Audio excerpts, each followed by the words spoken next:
हरे कृष्णा प्रभु जी प्रणाम। हरे कृष्ण माताजी, हरे कृष्ण प्रणाम। ഒരു സെക്കൻഡ് ഞാനൊന്ന് സെറ്റ് ചെയ്തോട്ടെ. ഹരേ കൃഷ്ണ.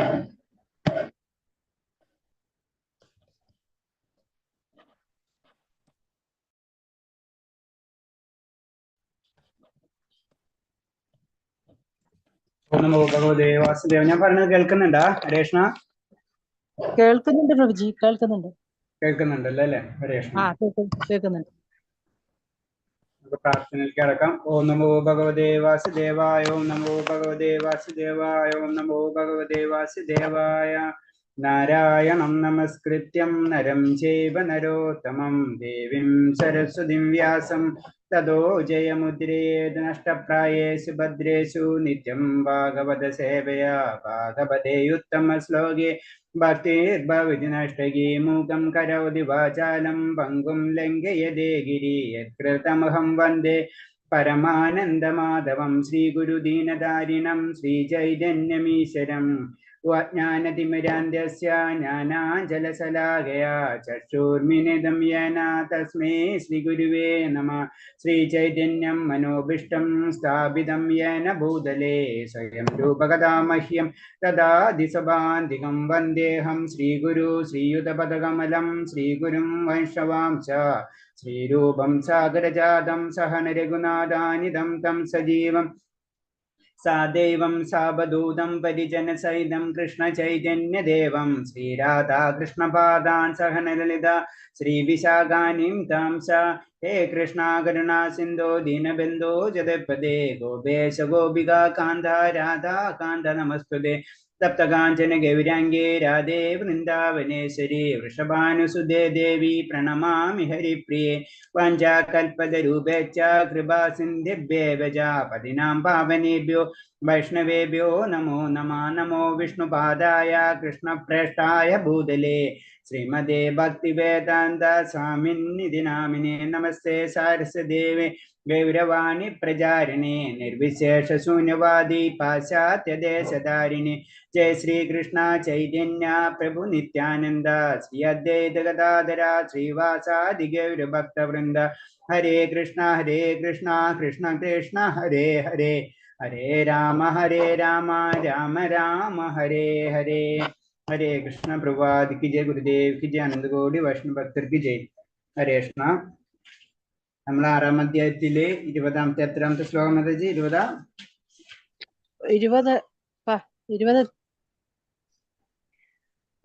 അല്ലേ? വായിക്കട്ടെ പ്രഭുജി. 20 ആണോ? വായിക്കട്ടെ. 20 അല്ലേ വായിക്കേണ്ടത്?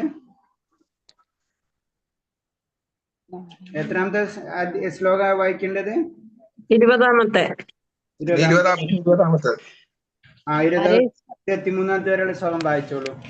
ഹരേ കൃഷ്ണ. ഓം നമോ ഭഗവതേ വാസുദേവായ.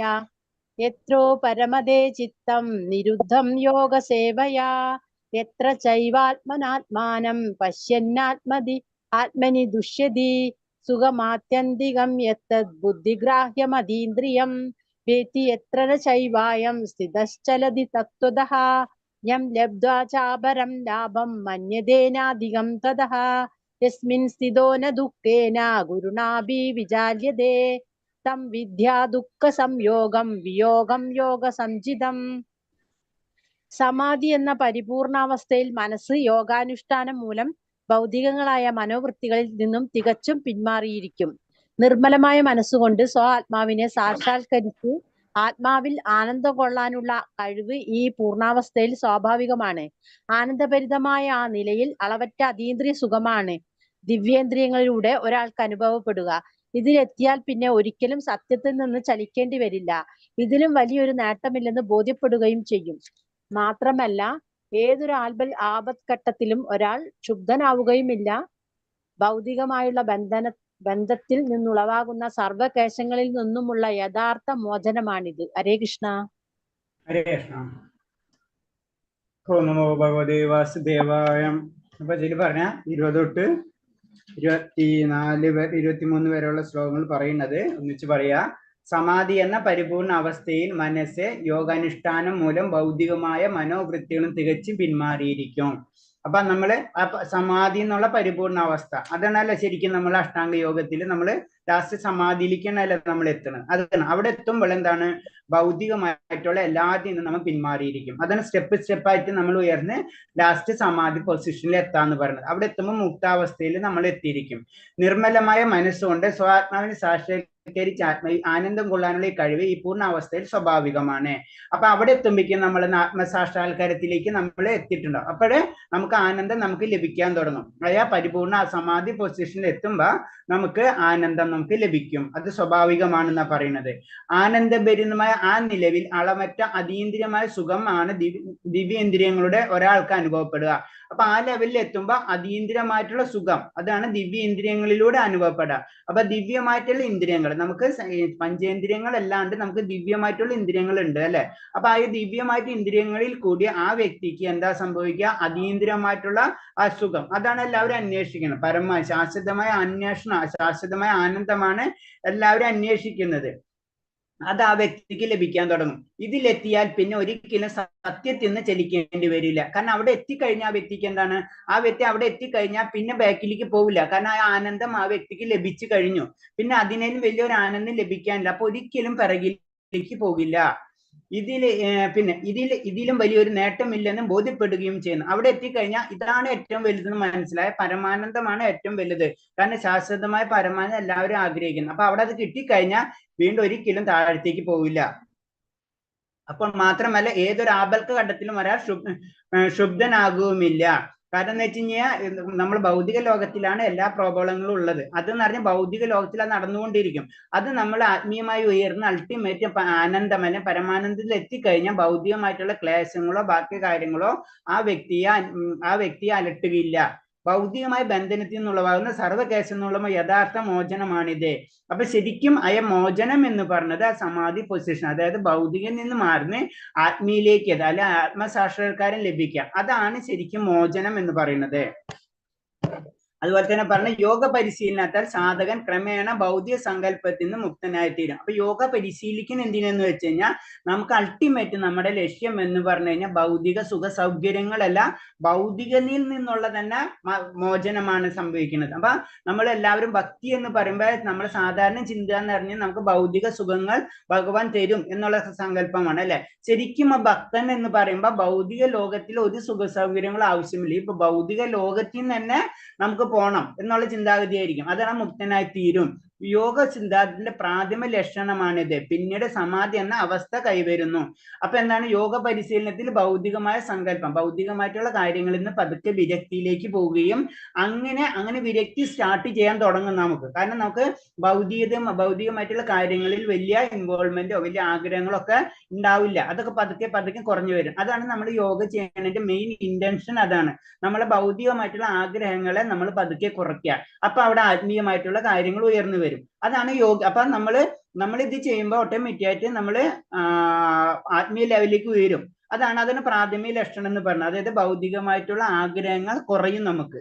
അതാണ് അതിന്റെ പ്രാഥമിക ലക്ഷണം എന്ന് പറഞ്ഞത്. പിന്നീട് നമ്മൾ ആ സമാധി അവസ്ഥയിലേക്ക് ഉയരണം. ആദ്യമേ തന്നെ കാര്യങ്ങൾ ചെയ്യുന്നതോടുകൂടി പതുക്കെ ഭൗതികമായിട്ടുള്ള ആഗ്രഹങ്ങൾ നമുക്ക് കുറഞ്ഞു വരും. യോഗത്തിന്റെ ഉപോൽപ്പന്നങ്ങളിൽ ആസക്തരാകുന്നവർ ഒരിക്കലും ഈ ശ്ലോകത്തിൽ പറഞ്ഞതുപോലെ പരിപൂർണ്ണ നേടാനാവില്ല. അപ്പൊ യോഗത്തിന്റെ ഉപോൽപ്പന്നങ്ങൾ എന്ന് പറയുമ്പോൾ നമ്മൾ പല രീതിയിലുള്ള ആസനങ്ങളും അത് യമനിയമങ്ങളും അങ്ങനെ പല പ്രാണായാമം അങ്ങനെ പല കാര്യങ്ങളും ചെയ്യുമ്പോൾ നമുക്ക് നമ്മുടേതായ കുറെ ഗുണങ്ങൾ നമുക്ക് ലഭിച്ചിരിക്കും. നമുക്ക് ദൈവികമായിട്ടുള്ള ഗുണങ്ങൾ കേടും കുറെ സിദ്ധികൾ ചിലപ്പോൾ നമുക്ക് കിട്ടിയെന്ന് വരാം. അതിന് പറഞ്ഞു. അപ്പൊ അതിൽ ആസക്തരാവുന്നവർക്ക് നമുക്ക് കുറെ കാര്യം ഇപ്പൊ പല ആസനങ്ങൾ ചെയ്യുമ്പോൾ ശരീരം തന്നെ ഫിറ്റ് ആവും ചിലപ്പോ. അപ്പൊ നമ്മൾ ആകർഷകരായി അതിന് മാത്രം ഇമ്പോർട്ടൻസ് കൊടുക്കും. അതേപോലെ തന്നെ യോഗ സിദ്ധി തന്നെ പലതരം യോഗ ചാണിമ എന്നൊക്കെ പറഞ്ഞാൽ വളരെ ചെറുതാവാനും അതുപോലെ തന്നെ വലുതാവാനും അങ്ങനെ കുറെ സിദ്ധികളുണ്ട്. ആ സിദ്ധികളൊക്കെ ഒരു യോഗികൾക്ക് ലഭിച്ചേക്കാം. അപ്പൊ അങ്ങനെ കിട്ടി അതില് ആസക്തരാകുന്നു. അങ്ങനെ ആസക്തരായി കഴിഞ്ഞാൽ എന്താ അൾട്ടിമേറ്റ് ഗോൾ എന്താ? ആ സമാധി പൊസിഷൻ അല്ലെങ്കിൽ ഭഗവാൻ സാക്ഷാത്കാരത്തിലേക്ക് എത്താൻ പറ്റില്ല. അവർ ഇതിൽ തന്നെ ആകർഷകരായി പോകും. നമ്മളൊരു വഴിക്ക് പോകുമ്പോ നമ്മളെ വഴി മറന്ന് ഇപ്പൊ നമ്മൾ ഒരു സ്ഥലത്ത് പോകുന്നിരിക്കാം. അപ്പൊ നമ്മളെ മെയിൻ സ്ഥലം ഏതെങ്കിലും ഒരു പഠിക്കണ കാര്യം തന്നെ എടുക്കണമെന്ന് വെച്ച് കഴിഞ്ഞാൽ നമ്മൾ പഠിക്കാൻ പോയി കഴിഞ്ഞാൽ നമുക്കറിയാം നമുക്ക് കോളേജ് കംപ്ലീറ്റ് എല്ലാ പേപ്പറും ക്ലിയർ ചെയ്യണമെന്നുണ്ട്. പക്ഷെ എന്താ അതിലേക്ക് വേറെ ആക്ടിവിറ്റീസ് കാണും, അതിന് ഇൻവോൾവ്മെന്റ് ചെയ്യും, അതിൽ ബിസി ആവാം. അന്ന് പറഞ്ഞ പോലെയാണ് ഈ സംഭവം. കാരണം നമുക്ക് കുറച്ച് യോഗ വിദ്യകളൊക്കെ കിട്ടും, അതിൽ ആസക്തരായി അതാണ് ആത്മസാക്ഷാത്കരണ രീതിയിൽ അല്ലെങ്കിൽ അതാണ് അൾട്ടിമേറ്റ് ആനന്ദം എന്നുള്ള നിലയിൽ അവർ മാറിപ്പോകും. അപ്പൊ അവർക്ക് പരിപൂർണ അവസ്ഥയിൽ അവർക്ക് എത്താൻ കഴിയില്ല. അതാണ് പറയുന്നത്. അടുത്ത ശ്ലോകം വായിച്ചോളൂ, 24. ഹരേ കൃഷ്ണ. സ നിശ്ചയേന യോക്തവ്യോ യോഗോ നിർഭിന്ന ചേതസാ സങ്കൽപ്പ പ്രഭവാൻ കാമാം സ്ത്യക്താ സർവാനശേഷതഃ മനസ്സൈവേന്ദ്രിയ ഗ്രാമം വിനിയമ്യ സമന്തതഃ. സ്ഥൈര്യത്തോടും വിശ്വാസത്തോടും കൂടി വേണം യോഗ പരിശീലനത്തിൽ ഏർപ്പെടുവാൻ. വഴി മാറുകയും അരുത്. മനസ്സിൽ തോന്നിയ ഭൗതികങ്ങളായ എല്ലാ ആഗ്രഹങ്ങളും ഒന്നൊഴിയാതെ ഉപേക്ഷിക്കുകയും മനസ്സുകൊണ്ട് ഇന്ദ്രിയങ്ങളെയെല്ലാം നിയന്ത്രിക്കുകയും വേണം. ഹരേ കൃഷ്ണ. ഹരേ കൃഷ്ണ. ഇതിൽ പറഞ്ഞത് സ്ഥൈര്യത്തോടും വിശ്വാസത്തോടും കൂടി വേണം യോഗ പരിശീലനത്തിൽ ഏർപ്പെടാൻ. വഴി മാറുകയും അരുത്. മനസ്സിൽ തോന്നിയ ഭൗതികമായ എല്ലാ ആഗ്രഹവും ഒന്നൊഴിയാതെ ഉപേക്ഷിക്കുകയും മനസ്സുകൊണ്ട് ഇന്ദ്രിയങ്ങളെ നിയന്ത്രിക്കുകയും വേണം. അപ്പൊ നമുക്ക് യോഗ പദ്ധതിയിലേക്ക് ഏർപ്പെടുമ്പോ നമുക്ക് പല കാര്യങ്ങൾ പ്രശ്നങ്ങൾ വരും. അതിനൊക്കെ നമ്മൾ നിയന്ത്രിക്കണം. മനസ്സിൽ തോന്നിയ ഭൗതിക എല്ലാ ആഗ്രഹം ഒന്നൊഴിയാതെ ഉപേക്ഷിക്കാനുള്ള മനസ്സുകൊണ്ട് അതിനുള്ള പവർ നമ്മൾ ആർജിച്ചെടുക്കണം എന്ന് പറഞ്ഞു. അതുകൊണ്ട് നമ്മൾ അത്രയും വിശ്വാസം അല്ലെങ്കിൽ ദൃഢനിശ്ചയം നമുക്ക് ഉണ്ടായിരിക്കണം. എന്നാലേ നമുക്ക് യോഗയിൽ മുന്നേറാൻ കഴിയൂ. അതിനൊരു കഥ തന്നെ ഇതിൽ പറഞ്ഞിട്ടുണ്ട്. ഒരു കുരുവിര കഥയാണ് പറഞ്ഞു പ്രഭാസ്വാമി. ഒരു കുരുവിര കഥ പറയുന്നുണ്ട്. ആ കുരുവിര പറയുന്നത് വെച്ച് കഴിഞ്ഞാൽ, കുരുവിര മുട്ട കടൽ കൊണ്ടുപോകുമ്പോ സത്യത്തില് തിരയടിച്ച മുട്ടകളൊക്കെ നഷ്ടപ്പെടുന്നു. അപ്പൊ കുരുവി വ്യസനിച്ച് തന്റെ മുട്ടകൾ തരണമെന്ന് ആരോട്? സമുദ്രത്തിനോട് പറയാണ്. പക്ഷെ സമുദ്രത്തിന് കുലക്കില്ല. അപ്പൊ സമുദ്രത്തിനോട് അത്രയും സമുദ്രത്തിന് ഞാൻ വറ്റിച്ച് കളയും എനിക്ക് ആ മുട്ട തന്നില്ലെങ്കിൽ. അങ്ങനെ ആ കുരുവ സ്വന്തം ആ ചെറിയ കൊക്കി കൊള്ളാവുന്ന വെള്ളം എടുത്തിട്ട് കരയിൽ ഒഴിക്കാൻ തുടങ്ങി. അപ്പൊ അത് സാധാരണ രീതിയിൽ ആർക്കും അറിയാം അത് നടക്കാൻ പാടില്ലാത്ത കാര്യമാണെന്ന്. പക്ഷെ ആ കുരുവി ദൃഢനിശ്ചയം അങ്ങനെ ചെയ്യുന്ന സമയത്താണ് പിന്നെ നമുക്കറിയാം വിഷ്ണുദേവന്റെ വാഹനമായ ഗരുഡൻ എന്ന് കേൾക്കാൻ ഇടയാകുകയും പിന്നെ ഓട്ടോമാറ്റിക്കായിട്ട് സമുദ്രദേവന്റെ അടുത്ത് ആ കാര്യങ്ങൾ സംസാരിക്കുകയും അങ്ങനെ ലാസ്റ്റ് സമുദ്രദേവൻ അത് തിരിച്ചു കൊടുക്കുകയാണ് ചെയ്യുന്നത്. അപ്പൊ അതിന് പറയാം, നമ്മൾ ഒരു കാര്യത്തിൽ ഏർപ്പെട്ട് കഴിഞ്ഞാൽ, ദൃഢനിശ്ചയത്തോടുകൂടി ഒരു കാര്യത്തിൽ ഏർപ്പെട്ട് കഴിഞ്ഞാൽ തീർച്ചയായിട്ടും അതിനുള്ള ബാക്കിയുള്ള കാര്യങ്ങൾ ഭഗവാൻ ചെയ്തു തരും, പ്രത്യേകിച്ച് ഭക്തി യോഗത്തിൽ. അതാണ് ഇതിന്റെ ഒരു സാരാംശം. അടുത്ത ശ്ലോകം വായിച്ചോളൂ, 25. ഹരേ കൃഷ്ണ. ശനേ ശനേ രൂപരമേത് ബുദ്ധ്യാധൃതി ഗൃഹീതയാ ആത്മസംസ്ഥാമന കൃത്വ ന കിഞ്ചിദപി ചിന്തയേത്. ക്രമേണ പടിപടിയായി വിശ്വാസദാർഢ്യമാർന്ന ബുദ്ധിയുടെ സഹായത്താൽ സമാധിസ്ഥനാകണം. മനസ്സിനെ ആത്മാവിൽ ഉറപ്പിക്കുക, മറ്റൊന്നിനെ കുറിച്ചും ചിന്തിക്കാതെ. ഹരേ കൃഷ്ണ. ഹരേ കൃഷ്ണ. അപ്പൊ നമ്മളെ ഉയരേണ്ട രീതിയാണ് പറഞ്ഞത്. ക്രമേണ പടിപടിയായി വിശ്വാസദാർഢ്യമാർന്ന ബുദ്ധിയുടെ സഹായത്താൽ സമാധസ്ഥനാകണം. മനസ്സിൽ ആത്മാവ് ഉറപ്പിക്കുക, മറ്റൊന്നിനെ കുറിച്ച് ചിന്തിക്കാതെ. അപ്പൊ നമ്മൾ എന്താണ്, നമുക്ക് ഒറ്റയടിക്ക് അവിടെ എത്തൂല. അതിന് പറഞ്ഞ പതുക്കെ നമ്മൾ ഉയരണം. ക്രമേണ പടിപടിയായി വിശ്വാസദാർഢ്യം ബുദ്ധിയുടെ സഹായത്തോടെ അങ്ങനെ നമ്മൾ ഉയരണം. ദൃഢവിശ്വാസം കൊണ്ട് ബുദ്ധി ഉപയോഗിച്ചും പതുക്കെ ഇന്ദ്രിയ വിഷയങ്ങളിൽ നിന്ന് വിരമിക്കണം.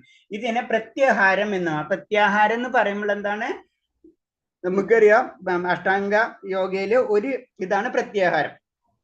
പ്രത്യാഹാരത്തില് പതുക്കെ നമ്മൾ ഇന്ദ്രിയ വിഷയങ്ങളിൽ നിന്ന് വിരമിക്കണം. അത് ഒറ്റയടിക്ക് പറ്റില്ല, പതുക്കെ. അതിനാണ് പ്രത്യാഹാരം എന്ന് പറഞ്ഞത്. പരമപുരുഷന്റെ ആനന്ദത്തിലല്ലാതെ മറ്റൊന്നിൽ അയാൾക്ക് ആനന്ദിക്കുന്നില്ല. നേരിട്ടുള്ള കൃഷ്ണബോധ പ്രവർത്തനം കൊണ്ട് ഈ അവസ്ഥയിൽ എത്തിച്ചേരാൻ എളുപ്പത്തിൽ സാധിക്കും എന്നാ പറയണത്. അപ്പൊ എന്താണ്, പരമപുരുഷന്റെ ആനന്ദത്തിലല്ലാതെ. അപ്പൊ ശരിക്കും ഒരു ഭക്തൻ, ഒരു യോഗി എന്ന് പറയുമ്പോ ആ വ്യക്തിക്ക് ഭഗവാനിലുള്ള ആനന്ദമാണ് ഏറ്റവും ഇമ്പോർട്ടൻസ്. ബാക്കിയുള്ളതിൽ ആനന്ദം ലഭിക്കില്ല. അതാണ് പക്ഷെ കൃഷ്ണബോധ പ്രവർത്തനം കൊണ്ട് നമുക്ക് അത് എളുപ്പത്തിൽ സാധിക്കും. കാരണം മറ്റുള്ള മാർഗങ്ങളിൽ കൂടെ ബുദ്ധിമുട്ടായിരിക്കും. കൃഷ്ണബോധ പ്രവർത്തനം അല്ലെങ്കിൽ ഭക്തി യോഗയിൽ കൂടെ നമുക്കത് വളരെ ഈസി ആയിട്ട് സാധിക്കും എന്നാ പറയുന്നത്. അടുത്ത ശ്ലോകം വായിച്ചോളൂ. ഹരേ കൃഷ്ണ. യതോ നിശ്ചലതി മനശ്ചഞ്ചലമസ്ഥിരം തതസ്തതോ നിയമ്യതാത് മന്യേവാവശം നയേത്. സ്വഭാവേന ചപലവും ചഞ്ചലവുമായ മനസ്സ് എവിടെയൊക്കെ അലഞ്ഞു നടക്കുന്നുവോ അവിടെ നിന്നെല്ലാം പിൻവലിച്ച് അതിനെ ആത്മാവിന് അധീനമാക്കിക്കൊള്ളണം. ഹരേ കൃഷ്ണ. ഹരേ കൃഷ്ണ. മനസ്സിന്റെ ഒരു പ്രോബ്ലം എന്ന് പറയുന്നത്, മനസ്സെന്ന് പറയുമ്പോൾ എല്ലായിടത്തും ഓടി നടക്കുന്നതാണ്. സ്വഭാവന ചപലവും ചഞ്ചലനുമായ മനസ്സ് എവിടെയൊക്കെ അലഞ്ഞു നടക്കുന്നുവോ അവിടെ നിന്നെല്ലാം പിൻവലിച്ച് അതിനെ ആത്മാവിന്റെ അധീനയിലാക്കിക്കൊള്ളണം. അപ്പൊ നമ്മള് ആത്മാവിന്റെ അധീനയിലായിരിക്കണം മനസ്സ്. അങ്ങനെ കൊണ്ടുവരണം. മനസ്സ് എപ്പോഴും പല പല കാര്യങ്ങളിൽ വ്യാപരിച്ചിരിക്കും അല്ലെ. അതിൽ നിന്ന് മനസ്സിനെ പിടിച്ച് നമ്മൾ ആത്മാവിലേക്ക് കൊണ്ടുവരണം എന്നാണ് പറയുന്നത്. കാരണം അല്ലെങ്കിൽ സംഭവിക്കുന്ന കാര്യങ്ങൾ എന്ന് പറയുന്നത് വെച്ച് കഴിഞ്ഞാൽ ഗോസ്വാമി അല്ലെങ്കിൽ ഗോദാസ് എന്ന് പറഞ്ഞ രണ്ട് കാര്യമുണ്ട്. ഗോസ്വാമി എന്ന് പറയുമ്പോൾ ഇന്ദ്രിയങ്ങളെ നിയന്ത്രിക്കുന്ന വ്യക്തികളെയാണ് ഗോസ്വാമി എന്ന് പറഞ്ഞത്. പക്ഷെ ഇന്ദ്രിയങ്ങൾ മനസ്സ് ഇന്ദ്രിയങ്ങളാൽ കീഴ്പ്പെടുന്നവനെ കീഴപ്പെടുന്ന ഗോദാസൻ എന്ന് പറയും. അതായത് ഇന്ദ്രിയങ്ങൾ എന്താ പറയുന്നത് അതിനനുസരിച്ച് പ്രവർത്തിച്ചു കൊണ്ടിരിക്കുന്ന വ്യക്തികളെ ഗോദാസൻ. അപ്പൊ സാധാരണ ഇത് നമുക്ക് നമ്മളെല്ലാവരും ഉണ്ടാക്കിയിട്ട് ഗോദാസൻ എന്നൊക്കെ വേണമെങ്കിൽ പറയാം. അപ്പൊ അതാണ്. പക്ഷെ ശരിക്കും തന്നെ എല്ലാ ഇന്ദ്രിയങ്ങളെ കറക്റ്റായിട്ട് നിയന്ത്രിക്കുന്ന ഒരു വ്യക്തിനെയാണ് ഗോസ്വാമി എന്ന് പറയുന്നത്. അപ്പൊ അതിലേക്കാണ് നമ്മൾ ചെയ്യേണ്ടത്. മനസ്സിനെ നിയന്ത്രിക്കാനുള്ള കഴിവ് നമ്മൾ ഡെവലപ്പ് ചെയ്തെടുക്കണം. വിശുദ്ധിയാർന്ന ഇന്ദ്രിയങ്ങളാൽ കൃഷ്ണനെ സേവിക്കുന്നതിന് കൃഷ്ണബോധം എന്ന് പറയുന്നു. അപ്പൊ ഇന്ദ്രിയങ്ങൾ പൂർണ്ണമായി നിയന്ത്രിക്കാനുള്ള വഴിയാണിത്. എന്തിനധികം യോഗ പരിശീലനത്തിന്റെ പരമകാഷ്ഠയും അത് തന്നെ. അപ്പൊ നമ്മൾ പറയുന്നത് വെച്ച് കഴിഞ്ഞാൽ നമുക്കിങ്ങനെ ഇന്ദ്രിയങ്ങളെ പിൻവലിക്കുക, ഇന്ദ്രിയങ്ങൾ വിരക്തിയിലേക്ക് കൊണ്ടുപോവുക, ഇതൊക്കെ സാധാരണ രീതിയിൽ ബുദ്ധിമുട്ടുള്ളതാണ്. അതിന് ഏറ്റവും എളുപ്പമുള്ള മാർഗം നമ്മൾ ഇന്ദ്രിയങ്ങളെ ഭഗവാന്റെ കാര്യങ്ങളിലേക്ക് വേണ്ടി ഉപയോഗിക്കുക. അതാണ്. അങ്ങനെ എത്തുമ്പോൾ ഓട്ടോമാറ്റിക് ആയിട്ട് നമ്മൾ യോഗ പരിശീലനം ഏറ്റവും ടോപ്പ് പരമകാഷ്ഠയിൽ എത്തും. അത് തന്നെയാണ് ശരിക്കും യോഗ പരിശീലനം അല്ലെങ്കിൽ കൃഷ്ണബോധ പ്രവർത്തനം. കാരണം ഇതൊക്കെ നമുക്ക് ധ്യാനയോഗത്തൊക്കെ പറയുമ്പോൾ എന്താണ്, അത് വിരക്തിയാണ്. അപ്പൊ എപ്പോഴും അതിന്റെ കമ്പാരിസൺ പറഞ്ഞു തരുന്നതാണ്. അതിനുള്ള എളുപ്പം എപ്പോഴും ഭക്തിയോഗം തന്നെയാണ് അല്ലെങ്കിൽ കൃഷ്ണാവബോധം തന്നെയാണ് എന്ന് പറയുന്നത്. 27 വായിച്ചോളൂ. ഹരേ കൃഷ്ണ. പ്രശാന്ത മനസം ഹേനം യോഗിനം സുഖമുത്തമം ഉപൈതി ശാന്തരജസം ബ്രഹ്മഭൂത കൽമഷം. എന്നിൽ തന്നെ മനസ്സുറപ്പിച്ച യോഗി അതീന്ദ്രിയ ആനന്ദത്തിന്റെ പരമകാഷ്ഠയിലെത്തുന്നു. അയാൾ രജോ ഗുണത്തിന് അതീതനാണ്. താൻ പരമപുരുഷനുമായി ഗുണത്തിൽ ഒന്നാണെന്ന് മനസ്സിലാക്കുന്നതിനാൽ പൂർവകർമ്മങ്ങളുടെ പ്രതികരണങ്ങളിൽ നിന്ന് മുക്തനുമാണ്. ഹരേ കൃഷ്ണ. ഹരേ കൃഷ്ണ. അപ്പൊ പറഞ്ഞ എന്നിൽ തന്നെ മനസ്സുറപ്പിച്ച് യോഗി അതീന്ദ്രിയാനത്തിന്റെ പരമകാഷ്ഠയിലെത്തുന്നു. അയാൾ രജോ ഗുണത്തിന് അതീതനാണ്. ഞാൻ പരമപുരുഷനായ ഗുണത്തിൽ ഒന്നാണെന്ന് മനസ്സിലാക്കുന്നതിൽ പൂർവകർമ്മ പ്രതികരണം നിന്ന് മുക്തനുമാണ്. കാരണം ഭഗവാനിൽ മനസ്സുറപ്പിക്കുന്ന യോഗി അതീന്ദ്രിയ ആനന്ദം. അപ്പൊ എന്താണ്, ഭഗവാനിൽ മനസ്സുറപ്പിച്ചു കഴിഞ്ഞാൽ തീർച്ചയായിട്ടും നമുക്ക് ആ അതീന്ദ്രിയ ആനന്ദത്തിൽ നമ്മൾ എത്തിയിരിക്കും. അവിടെ അയാ വ്യക്തി രജോ ഗുണങ്ങൾക്ക് അതീതൻ. രജോ ഗുണമാണ് ഭൗതിക പ്രകൃതിയുടെ പ്രത്യേകത. അതാണ് രജോ ഗുണത്തിന് അതീതൻ എന്ന് പറയുന്നത്. താൻ പരമപുരുഷന് ഗുണത്തിൽ ഒന്നാണെന്ന് നമുക്കറിയാം. ഭഗവാന്റെ അംശമാണ് നമ്മൾ. അപ്പാണ് ഭഗവാന്റെ ഗുണത്തിന് നമ്മൾ ഒന്നമാണ്. പക്ഷെ അതിന് ക്വാണ്ടിറ്റിയിലല്ല, വലുപ്പത്തില് വ്യാപ്തത്തിലല്ല, നമ്മൾ ആ ക്വാളിറ്റിയില് അതില് ഭഗവാനും ആ ഗുണത്തില് ഭഗവാനും നമ്മൾ ഒന്നാണെന്ന് മനസ്സിലാക്കുന്ന ഒരു അവസ്ഥ. അങ്ങനെ എത്തിക്കഴിഞ്ഞാൽ നമുക്ക് പൂർവ്വകർമ്മങ്ങളുടെ പ്രതികരണങ്ങളിൽ നിന്ന് നമുക്കറിയാം പല കർമ്മങ്ങൾ കൊണ്ടാണ് നമുക്ക് ജീവിതങ്ങളിൽ ലഭിച്ചുകൊണ്ടിരിക്കുന്നത് അല്ലെ. നമുക്ക് പല ജന്മങ്ങളും ലഭിച്ചുകൊണ്ടിരിക്കുന്നത്. അതിന്റെ കാരണം അതെന്ന് പറഞ്ഞാൽ ആ പൂർവ്വകർമ്മങ്ങൾ പ്രതികരണങ്ങളിൽ നമുക്ക് ഒഴിവാൻ കഴിയും. എപ്പോ വരെ ആ വ്യക്തി കറക്റ്റായിട്ട് ഭഗവാനിൽ പൂർണ്ണമായിട്ട് സറണ്ടർ ചെയ്ത് കഴിഞ്ഞാൽ ആ വ്യക്തിക്ക് പൂർവ്വകർമ്മങ്ങൾ പ്രതികരണത്തിൽ നിന്ന് വിമുക്തനായിരിക്കും. അപ്പൊ ഭഗവാന്റെ ചരണാരവിന്ദങ്ങളിൽ മനസ്സ് കേന്ദ്രീകരിക്ക ഒരാൾക്ക് ബ്രഹ്മത്തിന്റെ ഗുണത്തിൽ സ്ഥിതി ചെയ്യാനാവില്ല. കാരണം അയാൾ അൾട്ടിമേറ്റ് ഭഗവാനെ പ്രാപിക്കാതെ ഒരു വ്യക്തിക്ക് ബ്രഹ്മത്തിന്റെ ഗുണം, അതായത് ആത്മീയ ആനന്ദം ലഭിക്കില്ല. കൃഷ്ണബോധം പുലർത്തുന്നത് വാസ്തവത്തിൽ രജോ ഗുണത്തിൽ നിന്നും എല്ലാ ഭൗതിക കൽമഷിൽ നിന്നും മോചനം നേടലാണ്. രജോ ഗുണം എന്ന് പറയും ഭൗതിക പ്രകൃതി ഏറ്റവും കൂടുതലുള്ളത് രജോ ഗുണമാണ്. അതാണ് രജോ ഗുണം പറയുന്നത്. എല്ലാ ഗുണങ്ങളുടെ സാത്വണ്ട്, രജസുണ്ട്, തമസ് ഉണ്ടെങ്കിലും രജോ ഗുണമാണ് സാധാരണ രീതിയിൽ നമ്മൾ കാണുക. കാരണം നമുക്ക് ശ്രദ്ധിച്ചാലറിയാം എല്ലാവർക്കും ആഗ്രഹങ്ങളായിരിക്കും അതിൽ വരുന്നത്. ഭയങ്കര ആഗ്രഹങ്ങളായിരിക്കും അപ്പൊ അങ്ങനെ വരുന്നതാണ്. അതാണ് ഭൗതിക പ്രകൃതി നിലനിർത്തുന്നതും ഇൻഡയറക്റ്റ് ഇങ്ങനെ ആഗ്രഹങ്ങളാണ്. ഒന്ന് കഴിയുമ്പോൾ അടുത്തത് നമുക്കൊന്നും പോരാന്നുള്ള ചിന്താഗതിയാണ്. ആഗ്രഹങ്ങൾ മുകളിലാണ് രജോ ഗുണം നിലനിൽക്കുന്നത്. അതാണ് അത് പറയുന്നത്. അപ്പൊ അത് ഭൗതികതയായിട്ട് ഡയറക്റ്റ് ബന്ധമുള്ള എന്നുള്ള കാരണമാണ് രജോ ഗുണം എന്നുള്ള ആ വേർഡ്, അല്ലെങ്കിൽ 3 ഗുണവും പറഞ്ഞാനായിരുന്നു. അടുത്തത് 28. ഹരേ കൃഷ്ണ. യുഞ്ജന്നേവം സദാത്മാനം യോഗി വിഗത കൽമഷഃ സുഖേന ബ്രഹ്മ സംസ്പർശം അത്യന്തം സുഖമശ്നുതേ. അപ്രകാരം നിയന്ത്രിതാത്മാവായ യോഗി സദാ യോഗനിഷ്ഠനായി ഭൗതിക മാലിന്യങ്ങളിൽ നിന്ന് മുക്തി നേടി ഭഗവാന്റെ അതീന്ദ്രിയ സേവനമാകുന്ന പരമാനന്ദത്തിന്റെ അത്യുന്നതമായ അവസ്ഥയിലെത്തുന്നു. ഹരേ കൃഷ്ണ. ഹരേ കൃഷ്ണ. അപ്പൊ ഇതിൽ പറഞ്ഞ അപ്രകാരം നിയന്ത്രിതാത്മാവായ യോഗി, അപ്പൊ ആത്മാവിനെ നിയന്ത്രിക്കുക, അതായത് ഈ ആത്മാവിനെ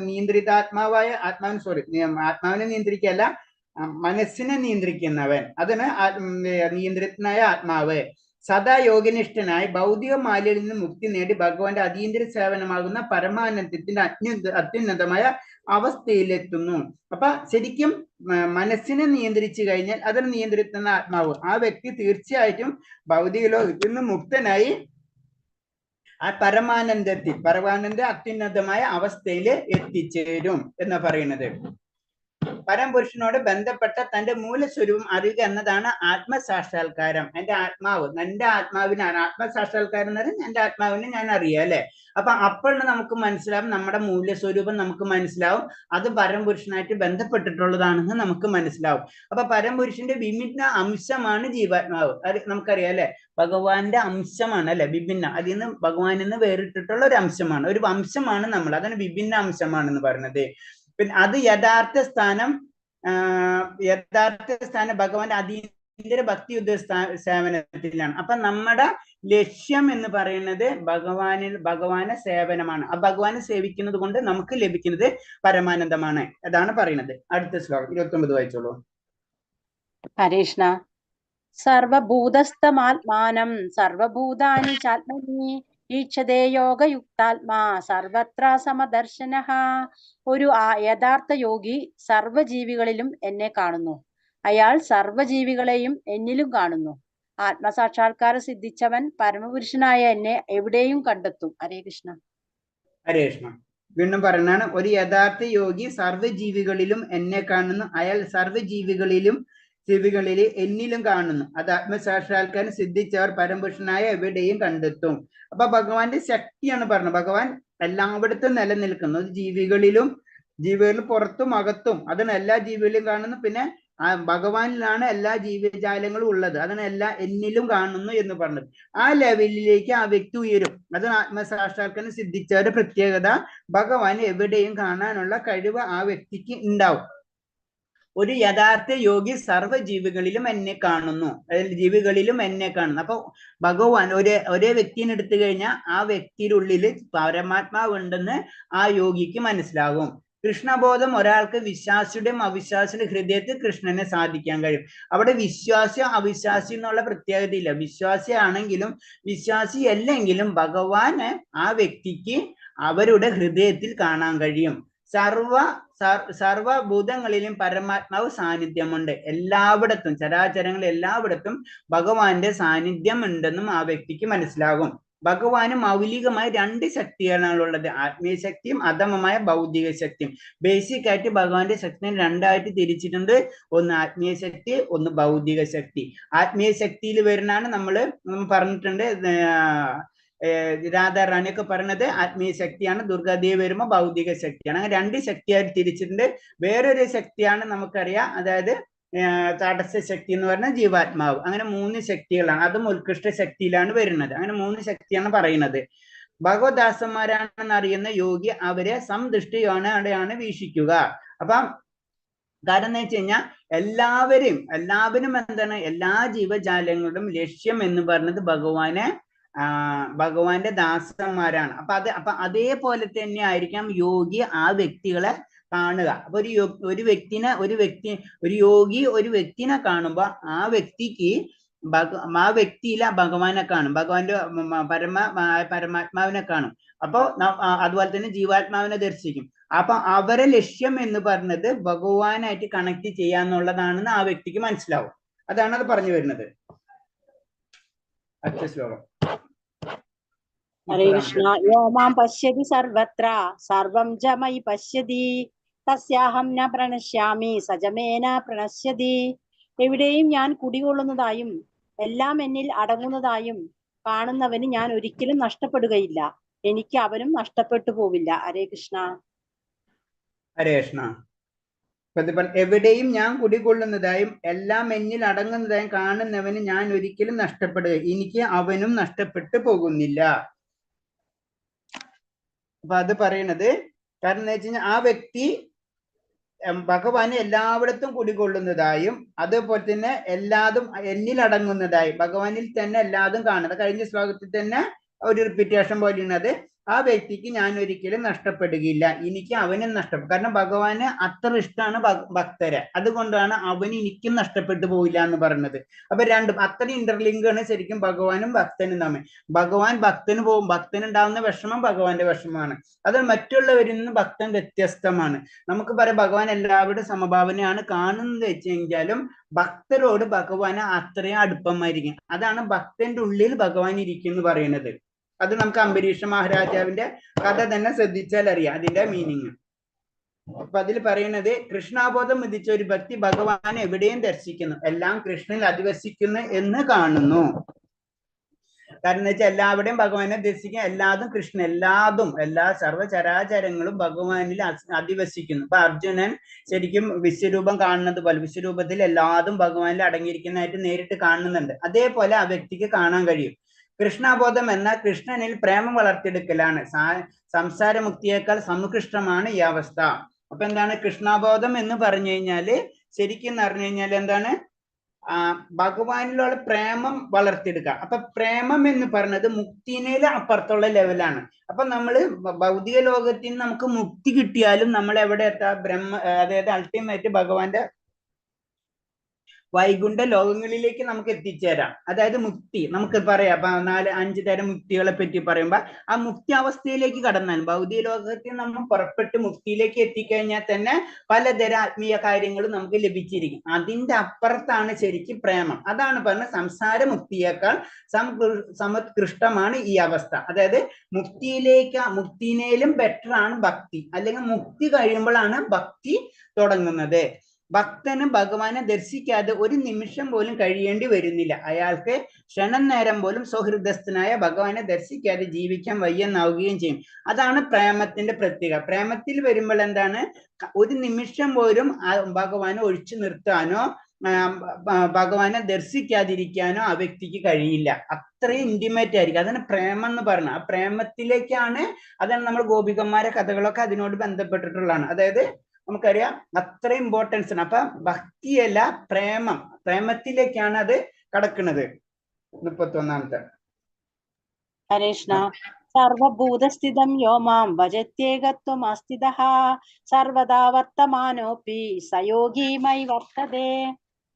ഞാനും പരമാത്മാവും ഒന്നു തന്നെയെന്ന് അറിഞ്ഞുകൊണ്ട് ആരാധ്യനായ പരമാത്മാവിന്റെ സേവനത്തിൽ മുഴുകിയ യോഗി ഏത് സന്ദർഭത്തിലും എന്നെ തന്നെ ജീവിക്കുന്നു, എന്നിൽ തന്നെ ജീവിക്കുന്നു. ഹരേ കൃഷ്ണ.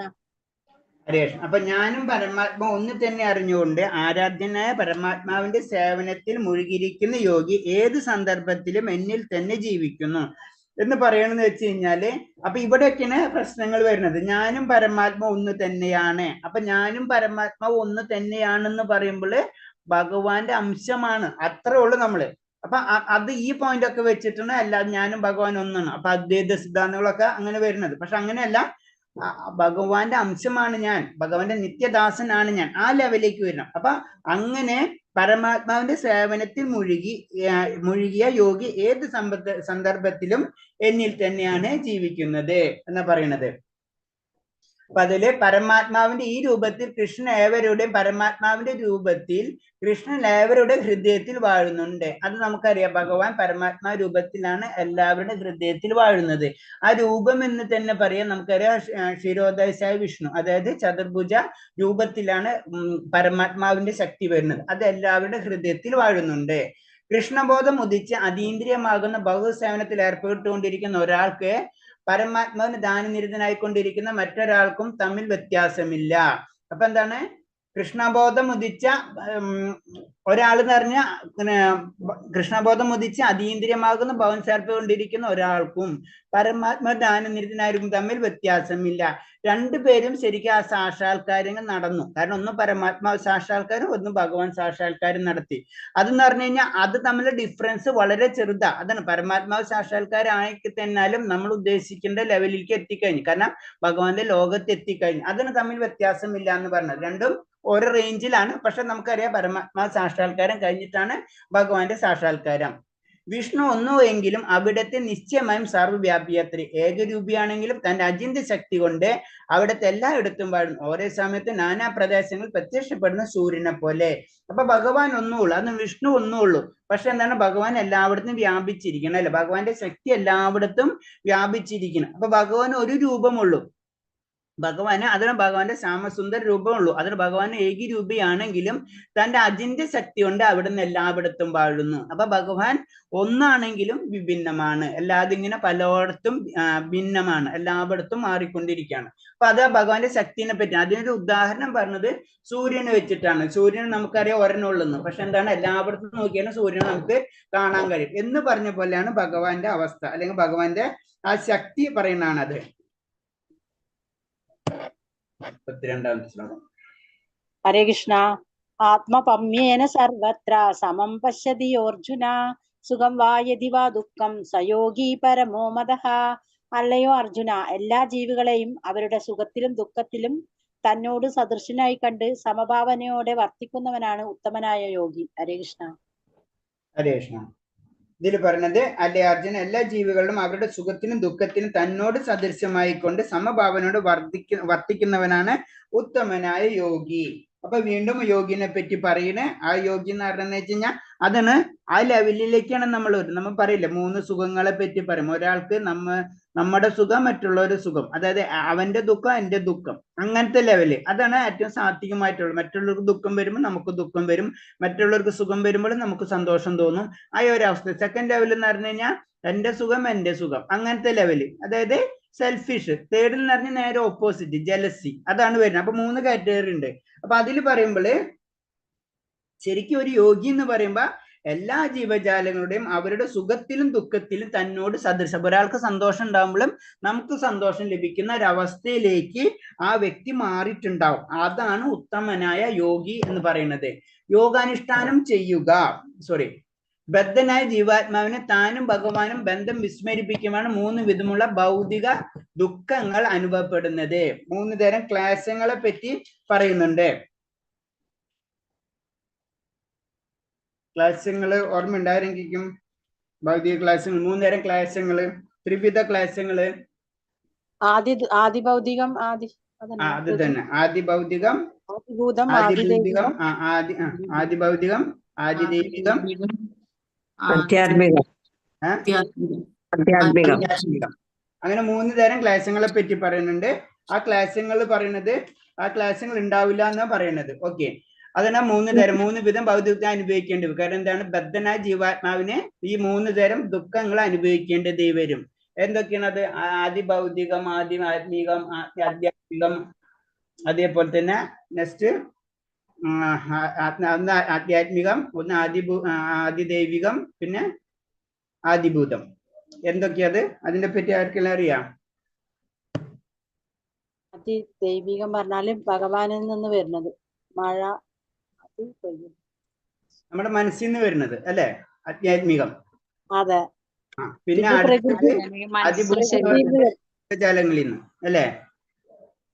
പിന്നെ ദൈവികം എന്ന് പറയുമ്പോൾ ദേവന്മാരിൽ നിന്നുള്ളത്, അഗ്നി, അങ്ങനത്തെ ഉള്ള പ്രശ്നങ്ങൾ, ഭൗതികമായിട്ടുള്ള. മനസ്സിലായില്ലേ?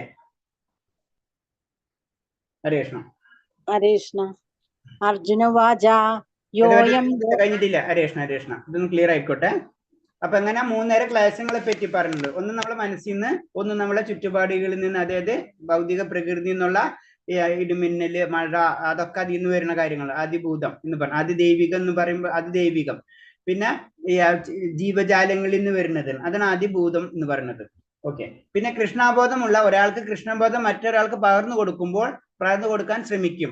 കൃഷ്ണബോധം ആകുന്നതിന് വേണ്ടി ഉള്ള പ്രധാനത്തെക്കുറിച്ച് ഏവരെയും ബോധിപ്പിച്ചുകൊണ്ടിരിക്കുന്ന ഉത്തമ യോഗിയാണ് ലോകത്തിലെ ഏറ്റവും വലിയ ജീവകാരുണ്യ പ്രവർത്തകൻ, ഭഗവാന്റെ ഏറ്റവും പ്രിയപ്പെട്ട സേവകനും. അപ്പൊ നമുക്ക് കൃഷ്ണബോധം ഉള്ള ഒരു വ്യക്തി തീർച്ചയായിട്ടും മറ്റുള്ളവർക്കും കൃഷ്ണബോധം പകർന്നു കൊടുക്കാൻ ശ്രമിക്കും. കാരണം നമുക്കൊരു യാത്ര നമുക്ക് മനസ്സിലായെങ്കിൽ അതാണ് ഗുരുവിന്റെ പ്രത്യേകത. ഗുരുവിനെ ശരിക്കും കാര്യങ്ങൾ അറിയാം. അപ്പൊ ആ ഗുരു എന്ത് ചെയ്യും, മറ്റുള്ളവർക്കും കൂടി പറഞ്ഞു കൊടുക്കും. കാരണം അവരും രക്ഷപ്പെടട്ടെ, എന്റെ വഴി മനസ്സിലാക്കും, അവരും ആത്മീയ ലോകത്തിലെ എത്തട്ടെ എന്ന് ചിന്തിക്കും. അപ്പൊ അതിന് പറഞ്ഞു, അത് എല്ലാവരും ആ പ്രാധാന്യം, അതിന്റെ ഇമ്പോർട്ടൻസ് ശരിക്കും ആ വ്യക്തി പറഞ്ഞു കൊടുക്കും. അപ്പൊ ആ വ്യക്തിയാണ് ഭഗവാൻ ഏറ്റവും പ്രിയപ്പെട്ടവൻ എന്ന് പറയുന്നത്. ഭഗവാന്റെ വാക്കുകൾ മറ്റുള്ളവർക്ക് ഭഗവാന്റെ ധാമത്തെ പറ്റിയും ഭഗവാനിലേക്കുള്ള യാത്രയെ പറ്റിയും എന്നുള്ള കാര്യങ്ങളൊക്കെ കറക്റ്റ് മറ്റുള്ളവർക്ക് പറഞ്ഞു കൊടുക്കുന്ന വ്യക്തി ആരാണോ ആ വ്യക്തിയാണ് ശരിക്കും ഭഗവാന് ഏറ്റവും പ്രിയപ്പെട്ടവൻ എന്ന്. ആ വ്യക്തിയാണ് ശരിക്കും ഒരു ഭക്തൻ എന്ന് പറയുന്നത്. അപ്പൊ നമ്മളെ ലെവലിൽ നമ്മൾ ചിന്തിക്കണം. നമ്മൾ പെട്ടെന്ന് ആ ലെവലിലേക്കൊന്നും നമ്മൾ ആയിട്ടുണ്ടാവില്ല. അപ്പൊ നമ്മളത് വളരെ ശ്രദ്ധിച്ചിട്ട് വേണം കൈകാര്യങ്ങൾ ചെയ്യേണ്ടത്. കാരണം എന്ന് വെച്ചാൽ ഇതൊക്കെ പറയുമ്പോൾ നമ്മൾ ശ്രദ്ധിക്കുക, ഏറ്റവും ടോപ്പ് ലെവലുള്ള ആചാര്യന്മാരെ പറ്റിയാണ് അങ്ങനത്തെ കാര്യങ്ങൾ പറഞ്ഞത്. നമ്മളൊക്കെ ആ ലെവലിലൊന്നും എത്തിയിട്ടില്ല. നമുക്കൊണ്ട് ചെയ്യാൻ പറ്റുന്ന ചെയ്യാന്നല്ലാതെ അത് ചെയ്യുമ്പോൾ വളരെയധികം കാര്യങ്ങൾ നമ്മൾ ശ്രദ്ധിക്കണം. കാരണം എന്ന് വെച്ച് കഴിഞ്ഞാൽ അതിനനുസരിച്ചുള്ള ആൻസർ പറയാനും അതിനുള്ള ആത്മീയമായിട്ടുള്ള ശക്തിയും നമ്മൾ ഡെവലപ്പ് ചെയ്തെടുക്കണം. ധാന്യത്തിൽ പരിപൂർണമായി മുഴുകാൻ വേണ്ടി വിജന സ്ഥലത്ത് പോകുന്ന ഒരു യോഗി ഏവർക്കും കൃഷ്ണബോധം ഉള്ളവനാക്കാനായി ആവുന്നത് അത്ര യത്നിച്ചു പോരുന്ന ഭക്തനെ പോലെ പരിപൂർണനാകുന്നില്ല. അപ്പൊ ഒരു ഭക്തന് ഒരു യോഗി അല്ലെങ്കിൽ അഷ്ടാംഗ യോഗ അങ്ങനെ ചെയ്യുന്നു വിരക്തിയിലൂടെ. അപ്പൊ ആ വ്യക്തി എന്താണ്, വിജന സ്ഥലത്ത് എനിക്കൊന്നും വേണ്ട എന്നുള്ള അല്ലാതെ വിരക്തി ഭൗതികമായിട്ട് അല്ലാതും ആ വിരക്തിയിലേക്ക് പോകുന്ന വ്യക്തിയിലാണ് വിജന സ്ഥലത്തൊക്കെ പോകുന്നത് അല്ലെ. അപ്പൊ അവരേലും ബെറ്റർ ആണ് ശരിക്കും ഒരു എന്താണ് കൃഷ്ണബോധം, ഒരു ഭക്തൻ എന്ന് പറഞ്ഞു. ഭക്തൻ എന്ന് പറയുമ്പോൾ എപ്പോഴും ഭഗവാന്റെ കാര്യങ്ങളിൽ മാത്രം ഇമ്പോർട്ടന്റ് ചെയ്യണം. അപ്പൊ കമ്പയർ ചെയ്യുമ്പോൾ ഭക്തൻ തന്നെയാണ് ബെറ്റർ എന്നാണ് പറഞ്ഞു വരുന്നത്. അടുത്ത ശ്ലോകം വായിച്ചോളൂ. ഹരേ കൃഷ്ണ. അർജുന വാച യോയം യോഗസ്ത്വയാ പ്രോക്ത സാമാന്യ മധുസൂദന ഏതസ്യാഹം ന പശ്യാമി ചഞ്ചലത്വാത് സ്ഥിതിം സ്ഥിരാം. അർജുനൻ പറഞ്ഞു, ഹേ മധുസൂദന, അങ്ങ് പറഞ്ഞു തന്ന ഈ യോഗ പദ്ധതി അപ്രായോഗികമെന്നും ചഞ്ചല മനസ്കനായ എനിക്ക് താങ്ങുവതല്ലെന്നും തോന്നുന്നു. ഹരേ കൃഷ്ണ. ഹരേ കൃഷ്ണ. അപ്പൊ ഇതിൽ പറഞ്ഞത് അർജുനൻ പറഞ്ഞു, ഹേ മധുസൂദന, അങ്ങ് പറഞ്ഞിട്ട് യോഗപതി അപ്രായോഗികമാണെന്ന് ചഞ്ചല മനസ്കനായി എനിക്ക് താങ്ങുന്നതല്ലെന്ന് തോന്നുന്നു. കാരണം മനസ്സിനെ നിയന്ത്രിക്കാൻ പറയുമ്പോ അർജുനൻ അറിയാം അത് ബുദ്ധിമുട്ട്. അപ്പൊ നമ്മൾ ആലോചിച്ചാൽ മതി അർജുനന്റെ സമയത്ത്. അപ്പൊ ആത്മീയമായിട്ട് വളരെയധികം ഉത്കൃഷ്ടമായിട്ടുള്ള വ്യക്തികളാണ് അവരടക്കം പറയുന്നത് എന്താണ്, മാനസികമായിട്ട് മനസ്സിനെ നിയന്ത്രിക്കുക എന്ന് പറഞ്ഞത് വളരെ ബുദ്ധിമുട്ട്. അവര് തന്നെ പറഞ്ഞ ചഞ്ചലമാണ് മനസ്സെന്ന് പറയുന്നത്. അപ്പൊ അത് അത് വളരെ ബുദ്ധിമുട്ടാണല്ലോ എന്ന് പറയുന്നതാണ്. അതാണ് പറഞ്ഞത് നമുക്ക് യോഗാഭ്യാസമൊക്കെ അല്ലെങ്കിൽ അഷ്ടാംഗ യോഗത്തിലൊക്കെ പരിപൂർണ്ണ എത്താന്ന് പറഞ്ഞത് വളരെ അധികം ബുദ്ധിമുട്ടുള്ള കാര്യമാണ്. അപ്പൊ യോഗാനുഷ്ഠിക ചെയ്യുന്നത് തന്നെ കലികാലത്തിൽ ഒരു സാധാരണ മനുഷ്യന് സാധ്യമല്ല എന്ന് തന്നെയാണ് പറഞ്ഞത്. അത്രയും ബുദ്ധിമുട്ടാണ്, ചെയ്യുന്നൊരു അപൂർവങ്ങൾ ഉണ്ടാവാം. വിദ്യാലയങ്ങളിൽ സംഘടനകളിൽ യോഗാനുഷ്ഠാനം അനുകരിച്ചു പോരുന്നവർ അതിൽ സംതൃപ്തരാണെങ്കിൽ തന്നെയും തീർച്ചയായും സമയം പാഴക്കം മാത്രമാണ് അവർ ചെയ്യുന്നത്. അപ്പൊ എന്താണ്, ഇങ്ങനെ പല യോഗ പരിശീലനം എന്ന് പറഞ്ഞ അനവധി സംഘടനകളും കാര്യങ്ങളുണ്ട്. അപ്പൊ അവരെ അൾട്ടിമേറ്റ് ലക്ഷ്യത്തിൽ അവരെത്തിന്ന് വരില്ല. അവർക്ക് അതിൽ നിന്ന് ബൈ പ്രൊഡക്ട്സ് പോലെ പല കാര്യങ്ങളും നമുക്ക് കിട്ടിയെന്ന് വരാം. അതിൽ അവർ സംതൃപ്തി ലഭിക്കുന്നുണ്ടാവാം. പക്ഷെ അൾട്ടിമേറ്റ് അവർക്ക് എന്താണ് അതിൽ കൂടെ ഉദ്ദേശിച്ചത് അത് അവർക്ക് ലഭിക്കുന്നുണ്ടാവില്ല എന്നാ പറയുന്നത്. അപ്പൊ ഓക്കെ, അടുത്ത ശ്ലോകം വായിച്ചോളൂ. ഹരേ കൃഷ്ണ. ചഞ്ചലം ഹി മന കൃഷ്ണ പ്രമാദി മലവദൃഢം തസ്യാഹം നിഗ്രഹം മന്യേ വായോരീവ സുദുഷ്കരം. മനസ്സ് ചഞ്ചലമാണ്, പ്രക്ഷുബ്ധമാണ്, വഴങ്ങാത്തതും ബലമേറിയതുമാണ് കൃഷ്ണ. അതിനെ നിയന്ത്രിക്കാൻ കാറ്റിനെ പിടിച്ചു നിർത്തുന്നതിനേക്കാൾ പ്രയാസമുണ്ടെന്ന് എനിക്ക് തോന്നുന്നു. ഹരേ കൃഷ്ണ. വീണ്ടും അർജുന വിഷമം പറയാണ് അല്ലെ. ചഞ്ചലം ഹി മന കൃഷ്ണം പ്രമാദി ബലവൃഢം തസ്യാഹം നിഗ്രഹം മന്യ വായുരോവ്യ സുദുഷ്കരം. എന്താ പറഞ്ഞ മനസ്സ് ചഞ്ചലമാണ്, പ്രക്ഷുബ്ധമാണ്, വഴങ്ങാത്തതും ബലമേറിയതുമാണ് കൃഷ്ണ. അതിനെ നിയന്ത്രിക്കാൻ കാറ്റിനെ പിടിച്ചു നിർത്തുന്നതിനേക്കാൾ പ്രയാസമുണ്ടെന്ന് എനിക്ക് തോന്നുന്നു. അത്രയും ബുദ്ധിമുട്ടാണെന്നാ പറയുന്നത്. ഒരു കാറ്റിനെ പിടിച്ച് നിർത്താ എന്ന് പറഞ്ഞത് സാധാരണ നമുക്ക് പറ്റില്ല, നമുക്ക് ചിന്തിക്കണേനപ്പുറത്താണ് അല്ലെ. അപ്പൊ അതേപോലെ തന്നെ പറഞ്ഞാണ് ഇത്രയും ബുദ്ധിമുട്ടാണ്, ഇത് എനിക്ക് എങ്ങനെ കഴിയും എന്ന് അർജുനൻ ചോദിക്കണ ശ്ലോകമാണത്. അപ്പൊ മനുഷ്യന് മനോനിയന്ത്രണം പ്രയാസമുള്ള, അതായത് ശ്ലോകത്തിന്റെ ആ മീനിങ് എത്ര ഉള്ളൂ, മനുഷ്യന് മനോനിയന്ത്രണം വളരെ പ്രയാസമുള്ള ഒരു കാര്യമാണ്. പ്രത്യേകിച്ച് കലിയുഗത്തില് ഭൗതിക ദേഹമാകുന്ന രഥത്തിലെ തേരാളിയാണ് ജീവാത്മാവ്, ബുദ്ധിയാണ് അതിനെ നയിക്കുന്ന സാരഥി, മനസ്സ് കടിഞ്ഞാണും, ഇന്ദ്രിയങ്ങൾ കുതിരകളും അത്രേ.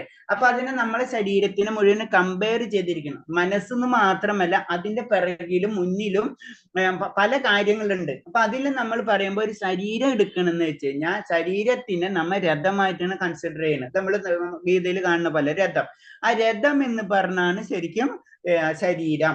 പിന്നെ അതിലുള്ള തേരാളി, അതായത് നമ്മളെ അർജുനനാണ് ജീവാത്മാവ്. ബുദ്ധി എന്ന് പറയുന്നത് ആരാണ്? സാരഥി, കൃഷ്ണനാണ് സാരഥി അല്ലെങ്കിൽ ബുദ്ധി. മനസ്സ് കടിഞ്ഞാണ്, ഞാണ് മനസ്സ്, ഇന്ദ്രിയങ്ങൾ കുതിരകൾ. ഇതാണ് ആ സങ്കല്പം. ഇങ്ങനെയാണ് ഇപ്പൊ. അപ്പൊ ഇവിടെ നടക്കുന്നത് എന്താണ്? കുതിര, ഇന്ദ്രിയങ്ങൾ ഇങ്ങനെ പാറി പറന്നുകൊണ്ടിരിക്കണം അങ്ങോട്ടും ഇങ്ങോട്ടും. അതിനനുസരിച്ച് കടിഞ്ഞാണും സാരഥിയും ഇങ്ങനെ, അതിനനുസരിച്ച് തേരാളിയും അതിനനുസരിച്ച് രഥവും ഇങ്ങനെ പോയിക്കൊണ്ടിരിക്കണം. അപ്പൊ ഒരു കൺട്രോൾ ഇല്ലാണ്ട് ഇങ്ങനെ പോയിക്കൊണ്ട്, അപ്പൊ അതിന്റെ ചുറ്റും ഇന്ദ്രിയങ്ങളെ ചുറ്റും എന്താണ്, അല്ലെങ്കിൽ കുതിരയും ചുറ്റും ത്രിഗുണങ്ങളുണ്ട്. അപ്പൊ അതിന്റെ പിറകെ ഇങ്ങനെ പോയിക്കൊണ്ടിരിക്കുകയാണ് പറയുന്നത്. അപ്പൊ ഇത് നിയന്ത്രിക്കേണ്ടത് ശരിക്കാരാണ്? അർജുനനാണ് ശരിക്കും അറിയേണ്ടത് എവിടെ അമ്പ് ചെയ്യണം, അതിനനുസരിച്ച് ഡയറക്ഷൻ കൊടുക്കണം. ആർക്ക്? സാരഥിക്ക് കൊടുക്കണം. അങ്ങനെയാണ് സാരഥി ശരിക്കും കുതിരകളെ നിയന്ത്രിക്കേണ്ടത്. പക്ഷെ ഇവിടെ സംഭവിക്കുന്നത് കുതിരയുടെ ലെവലിൽ പോകണം. അപ്പൊ സാരഥിക്ക് ഒന്നും ചെയ്യാൻ പറ്റുന്നില്ല. ആ അവസ്ഥയാണ് ബദ്ധാവസ്ഥ എന്ന് പറയുന്നത്. അപ്പം അതിനെ പറ്റിയാണ് ഇത് പറയുന്നത്. മനസ്സിനെ പിടിച്ചു നിർത്താൻ ചൈതന്യ മഹാപ്രഭു നിർദ്ദേശിക്കുന്നത് പോലെ ഹരേ കൃഷ്ണ എന്ന മോക്ഷദായക മഹാമന്ത്രം ഏറ്റവും വിനയത്തോടെ ജപിക്കുക. അപ്പൊ കലിയുഗത്തിൽ നമുക്ക് ചെയ്യാൻ പറ്റാവുന്ന പറഞ്ഞ് നമുക്ക് മനസ്സിനെ പിടിച്ചു നിർത്താനോ ഇന്ദ്രിയങ്ങളെ നിയന്ത്രിക്കാനുള്ള കഴിവ് നമുക്കില്ലാത്തത് കാരണം കൊണ്ട് നമ്മൾ കലിയുഗത്തിന്റെ ധർമ്മമായ ജപം നമ്മൾ ചെയ്യുക. ആ ജപമാണ് നമ്മൾ ചെയ്തുകൊണ്ടിരിക്കുന്നത്. അതിൽ കൂടെ നമുക്ക് മനസ്സിനെ നിയന്ത്രിക്കാൻ പതുക്കെ നമുക്ക് കഴിയും. അടുത്ത ശ്ലോകം വായിച്ചോളൂ. ഹരേ കൃഷ്ണ. ശ്രീ ഭഗവാനുവാച അസംശയം മഹാബാഹോ മനോനിർനിഗ്രഹം ചലം അഭ്യാസേന തു കൗന്ദേയ വൈരാഗ്യേണ ഗൃഹ്യതേ. ശ്രീ ഭഗവാൻ പറഞ്ഞു, മഹാബാഹുവായ കുന്തിപുത്ര, അസ്ഥിരമായ മനസ്സിനെ അടക്കുക എന്നത് തീർച്ചയായും ദുഷ്കരമാണ്. എന്നാൽ യുക്തമായ പരിശീലനം കൊണ്ടും നിസ്സംഗത കൊണ്ടും അത് സാധിക്കാവുന്നതാണ്. ഹരേ കൃഷ്ണ.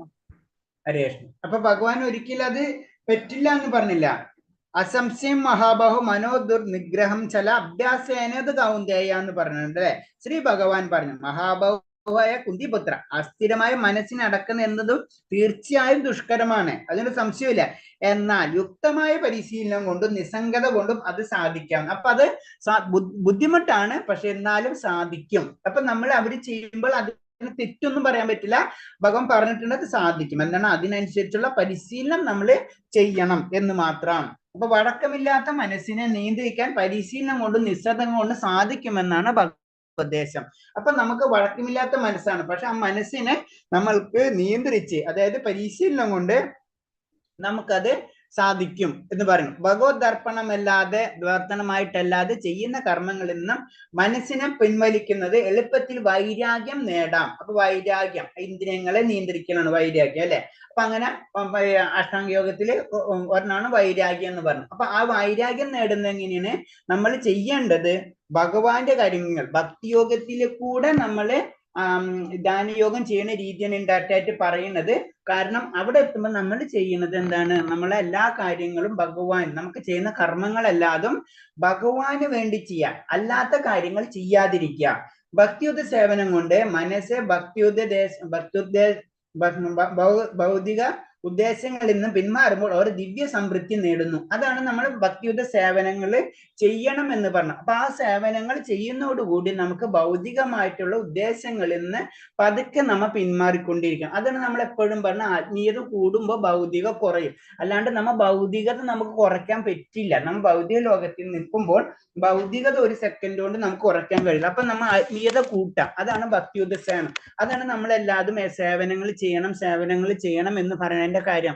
സേവനങ്ങൾ ചെയ്യുമ്പോൾ ഭഗവാനെ മുൻനിർത്തിയിട്ടാണ് കാര്യങ്ങളെല്ലാം ചെയ്യുന്നത്. അപ്പൊ നമുക്ക് അതിൽ നിന്നും സാധന ഭൗതികമായിട്ട് നമുക്ക് അതിൽ നിന്നൊന്നും ലഭിക്കുന്നില്ല. പക്ഷെ എന്താണ്, ആത്മീയമായിട്ട് പല കാര്യവും നമ്മൾ അറിയാതെ നമുക്ക് ലഭിച്ചുകൊണ്ടിരിക്കുകയാണ്. അങ്ങനെ എത്തിയാണ് ലാസ്റ്റ് നമ്മൾ ആ ദിവ്യ സംതൃപ്തിയിലേക്ക് നമ്മൾ കടക്കുന്നത്. കൃഷ്ണൻ നിവേദിച്ച് പ്രസാദം ഭക്ഷിക്കുന്ന ദുരിതം അനുഭവിക്കുന്ന രോഗത്തിന്റെ പഥ്യഭോജനം എത്ര, ഈ ചികിത്സ കൃഷ്ണബോധ പ്രക്രിയ.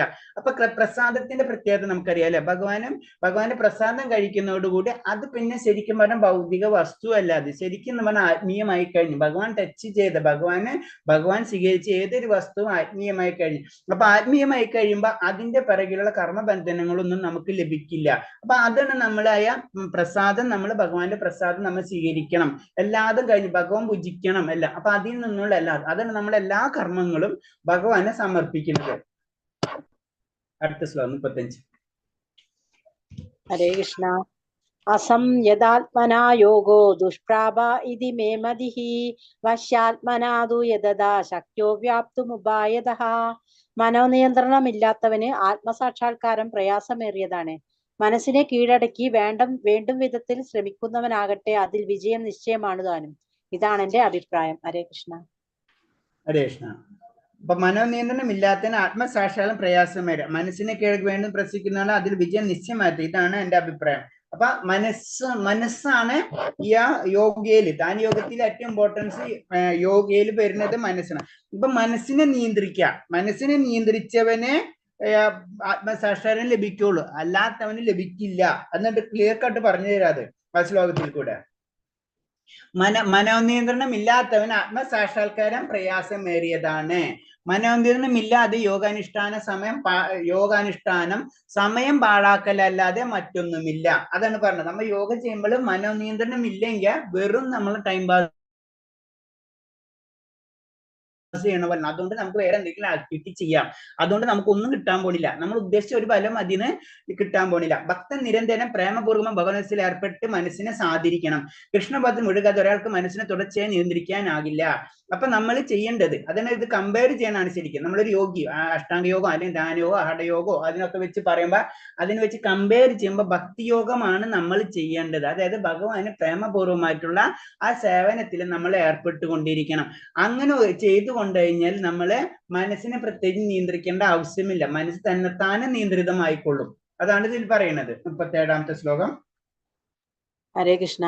അർജുന വാച അയതി ശ്രദ്ധയോപേദോ യോഗാചലിത മാനസഃ അപ്രാപ്യ യോഗ സംസിദ്ധിം കാമ്യതീം കൃഷ്ണ ഗച്ഛതി.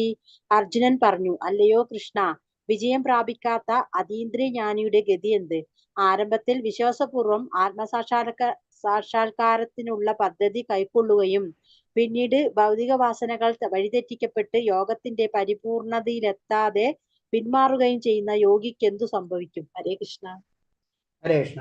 അപ്പൊ ഇതിൽ പറഞ്ഞത് അർജുനൻ പറഞ്ഞു, അല്ലയോ കൃഷ്ണ, വിജയം പ്രാപിക്കാതെ അതീന്ദ്രജ്ഞാനിയുടെ ഗതി എന്ത്? അതീന്ദ്രജ്ഞാനിയാണ് കേട്ടാ ഗതി എന്ത്? ആരംഭത്തിൽ വിശ്വാസപൂർവ്വം ആത്മസാക്ഷാത്കാര പദ്ധതി കൈകൊള്ളുകയും പിന്നീട് ലൗകികമായ വാസനകൾ വഴി തെറ്റിക്കപ്പെട്ട് യോഗത്തിൽ പരിപൂർണയിലെത്താതെ പിന്മാറുകയും ചെയ്യുന്ന യോഗിക്ക് എന്ത് സംഭവിക്കുന്നു? അപ്പൊ എന്താണെന്ന്, സാധാരണ വ്യക്തികൾ ആത്മീയമായിട്ട് വളരെ കാര്യങ്ങൾ ചെയ്ത് ചില സമയത്തിൽ അവർക്ക് വീഴ്ച പറ്റാം. അതാണ് പറഞ്ഞത്. അങ്ങനെ വീഴ്ച പറ്റിക്കഴിഞ്ഞാൽ അവർക്ക് എന്ത് സംഭവിക്കും എന്നാണ് അർജുനൻ ചോദിക്കുന്നത്. അപ്പൊ ആത്മസാക്ഷാത്കാരത്തിന്റെ വഴിയിലേക്ക് അഥവാ യോഗ ദർശന വഴി ഭഗവത ചൂണ്ടിക്കാട്ടും. നമ്മളെ ഗീത പറയുന്നത് ശരിക്കും ഇതൊക്കെയാണ് അല്ലെ. കാരണം ആത്മസാക്ഷാത്കാരത്തിന്റെ വഴിയാണ്. ആ വഴിയിൽ വെച്ച് നമ്മൾ വീണു പോയാൽ എന്ത് സംഭവിക്കുന്നതാണ് അർജുനൻ ചോദിക്കുന്നത്. ജീവാത്മാവിന്റെ മൂലസ്വരൂപത്തെയും ഭഗവാനെയും ബന്ധത്തെയും മനസ്സിലാക്കേണ്ടതുണ്ട്. നഷ്ടപ്പെട്ടു പോയ ആ ബന്ധം പുനഃസ്ഥാപിക്കലാണ് കൃഷ്ണബോധത്തിന്റെ പരമകാഷ്ഠയിൽ എത്തേണ്ടത് എങ്ങനെയാണെന്നാണ് അറിയേണ്ടതുണ്ട്. അപ്പൊ നമുക്ക് അറിയാം, നമുക്കൊരു മൂലസ്വരൂപം ഉണ്ടെന്നും അത് ഭഗവാനായിട്ട് ബന്ധപ്പെടേണ്ടതാണെന്നും നമുക്കറിയാം. അതെങ്ങനെയോ ബന്ധം നമ്മൾക്ക് നഷ്ടപ്പെട്ടതാണെന്നും നമുക്കറിയാം. അതെങ്ങനെ നമ്മൾ തിരിച്ചെടുക്കാം, അങ്ങനെ അതാണ് നമ്മുടെ ലക്ഷ്യം. അതാണ് ഗീതയിൽ കൂടെ നമുക്ക് ഭഗവാൻ പറഞ്ഞു തരുന്നത്. ബദ്ധനായ ജീവാത്മാവ് അധ്യാത്മേചരി യമ നിയമങ്ങൾ അനുഷ്ഠിക്കുമ്പോൾ പ്രലോഭനം വശിക്കപ്പെടാനുള്ള സാധ്യതയുണ്ട്. അപ്പൊ അതിന് പറഞ്ഞു അവിടെ ചിലപ്പോൾ വീണു പോവാനുള്ള സാധ്യതയുണ്ട്. അതാണ് അർജുനൻ പറയുന്നത്. അങ്ങനെ വീണു പോയി കഴിഞ്ഞാൽ, കാരണം നമ്മൾ ബദ്ധനായിട്ട് ആത്മാവാണ് അല്ലെ, നമ്മൾ എപ്പോഴും നമുക്ക് ഒരു കാര്യമല്ല പല കാര്യങ്ങളിൽ നമ്മൾ ബന്ധസ്ഥരായിക്കൊണ്ടിരിക്കണം. അപ്പൊ നമ്മൾ വീണ്ടും എത്ര ആത്മീയമായിട്ട് ഉയർന്നു കഴിഞ്ഞാലും ചില സമയത്ത് നമുക്ക് വീഴാനുള്ള സാധ്യതയുണ്ട്. അങ്ങനെ വീണു കഴിഞ്ഞാൽ അവരെ കാര്യമാണ് അർജുനൻ ചോദിക്കുന്നത്. അടുത്ത ശ്ലോകം വായിച്ചോളൂ. ഹരേ കൃഷ്ണ.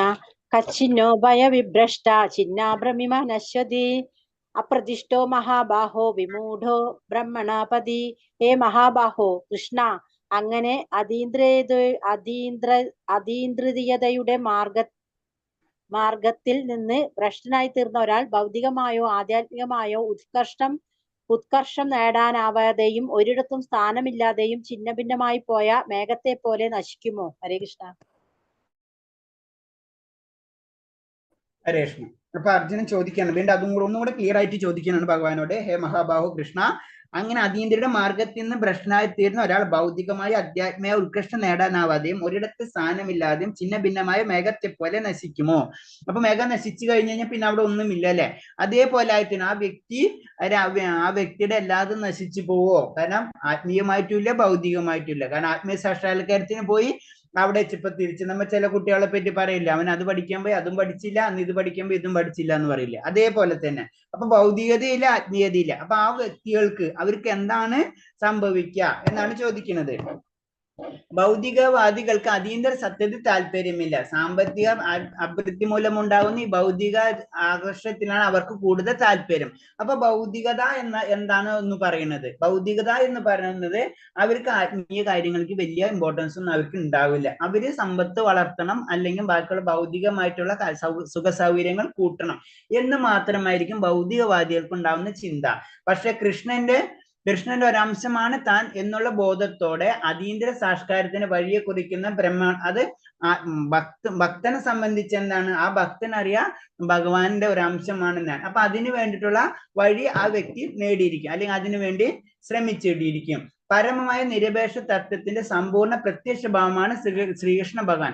അപ്പൊ നമുക്കറിയാം നിരപേക്ഷ സത്യം, അത് സത്യമുണ്ട്. സത്യം പരമ ധീമഹി അല്ലെ, ആ സത്യം പരമായ സത്യത്തെ ഞാൻ വന്ദിക്കുന്നു പറയുമ്പോൾ സമ്പൂർണമായ ആരാണ്? ഭഗവാൻ ശ്രീകൃഷ്ണൻ. പരമായ സത്യം ഭഗവാൻ ശ്രീകൃഷ്ണൻ തന്നെയാണ്. ആത്മസാക്ഷാത്കാരത്തിന് അത്യുന്നത മാർഗം ഭക്തിയോ അതോ നേരിട്ട കൃഷ്ണാവബോധ പദ്ധതി. ആത്മസാക്ഷാത്കാരത്തിന് ഏറ്റവും എളുപ്പവും അത്യുത്തമമായിട്ടുള്ള മാർഗം കൃഷ്ണാവബോധം തന്നെയാണ്, അതിനൊരു സംശയമില്ല. അപ്പൊ ഇതിൽ പറഞ്ഞു വന്നിട്ടുള്ളത് അർജുനൻ ചോദിക്കുന്ന ഇത്രയേ ഉള്ളൂ. ഇങ്ങനെ സംഭവിച്ചു കഴിഞ്ഞാൽ ആത്മീയമായിട്ടുള്ള കാര്യങ്ങളിലേക്ക് ഉയരുന്ന വ്യക്തി ചില സമയത്ത് വീണു പോയി കഴിഞ്ഞാൽ അവർക്കുണ്ടാവുന്ന അവസ്ഥ എന്താണ്? അതില് ഇതിന് മുന്നത്തെ ശ്ലോകങ്ങളിലും ഭഗവാൻ ഇൻഡയറക്റ്റ് ആയിട്ട് സൂചിപ്പിക്കുന്നുണ്ട് അല്ലെ. സ്വല്പം അഭ്യസ ത്രായത മഹത്വഭയ എന്ന് പറയുന്നുണ്ട് അല്ലെ. ചെറിയ ഒരു മുന്നേറ്റം പോലും മോക്ഷത്തിലേക്കുള്ള വൻ പ്രതീക്ഷയാണെന്ന് ആദ്യമേ തന്നെ പറഞ്ഞിട്ടുണ്ട്. അപ്പൊ ഒന്നും കൂടെ അത് ക്ലാരിഫൈ ചെയ്യണമെന്ന് അർജുനൻ ഈ ശ്ലോകത്തിൽ കൂടി. 39 വായിച്ചോളൂ.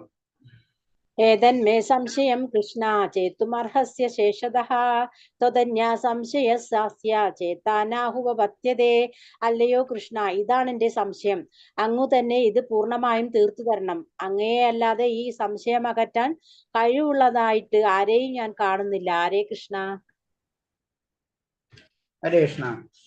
അപ്പൊ ഇതിൽ പറയുന്നത്, അല്ലയോ കൃഷ്ണ, ഇതാണ് എന്റെ സംശയം, അങ്ങ് തന്നെ ഇത് പൂർണ്ണമായി തീർത്തു തരണം. അങ്ങയല്ലാതെ ഈ സംശയം അകറ്റാൻ കഴിവുള്ളതായിട്ട് ആരെയും ഞാൻ കാണുന്നില്ല എന്നാ പറയുന്നത്. കാരണം ഭഗവാന്റെ പരമമായ ദിവ്യത്വം അർജുനൻ അക്സെപ്റ്റ് ചെയ്ത് കഴിഞ്ഞു. അപ്പൊ അതാണ് ഭഗവാൻ അതുപോലെ പറയുന്നത് തന്നെ.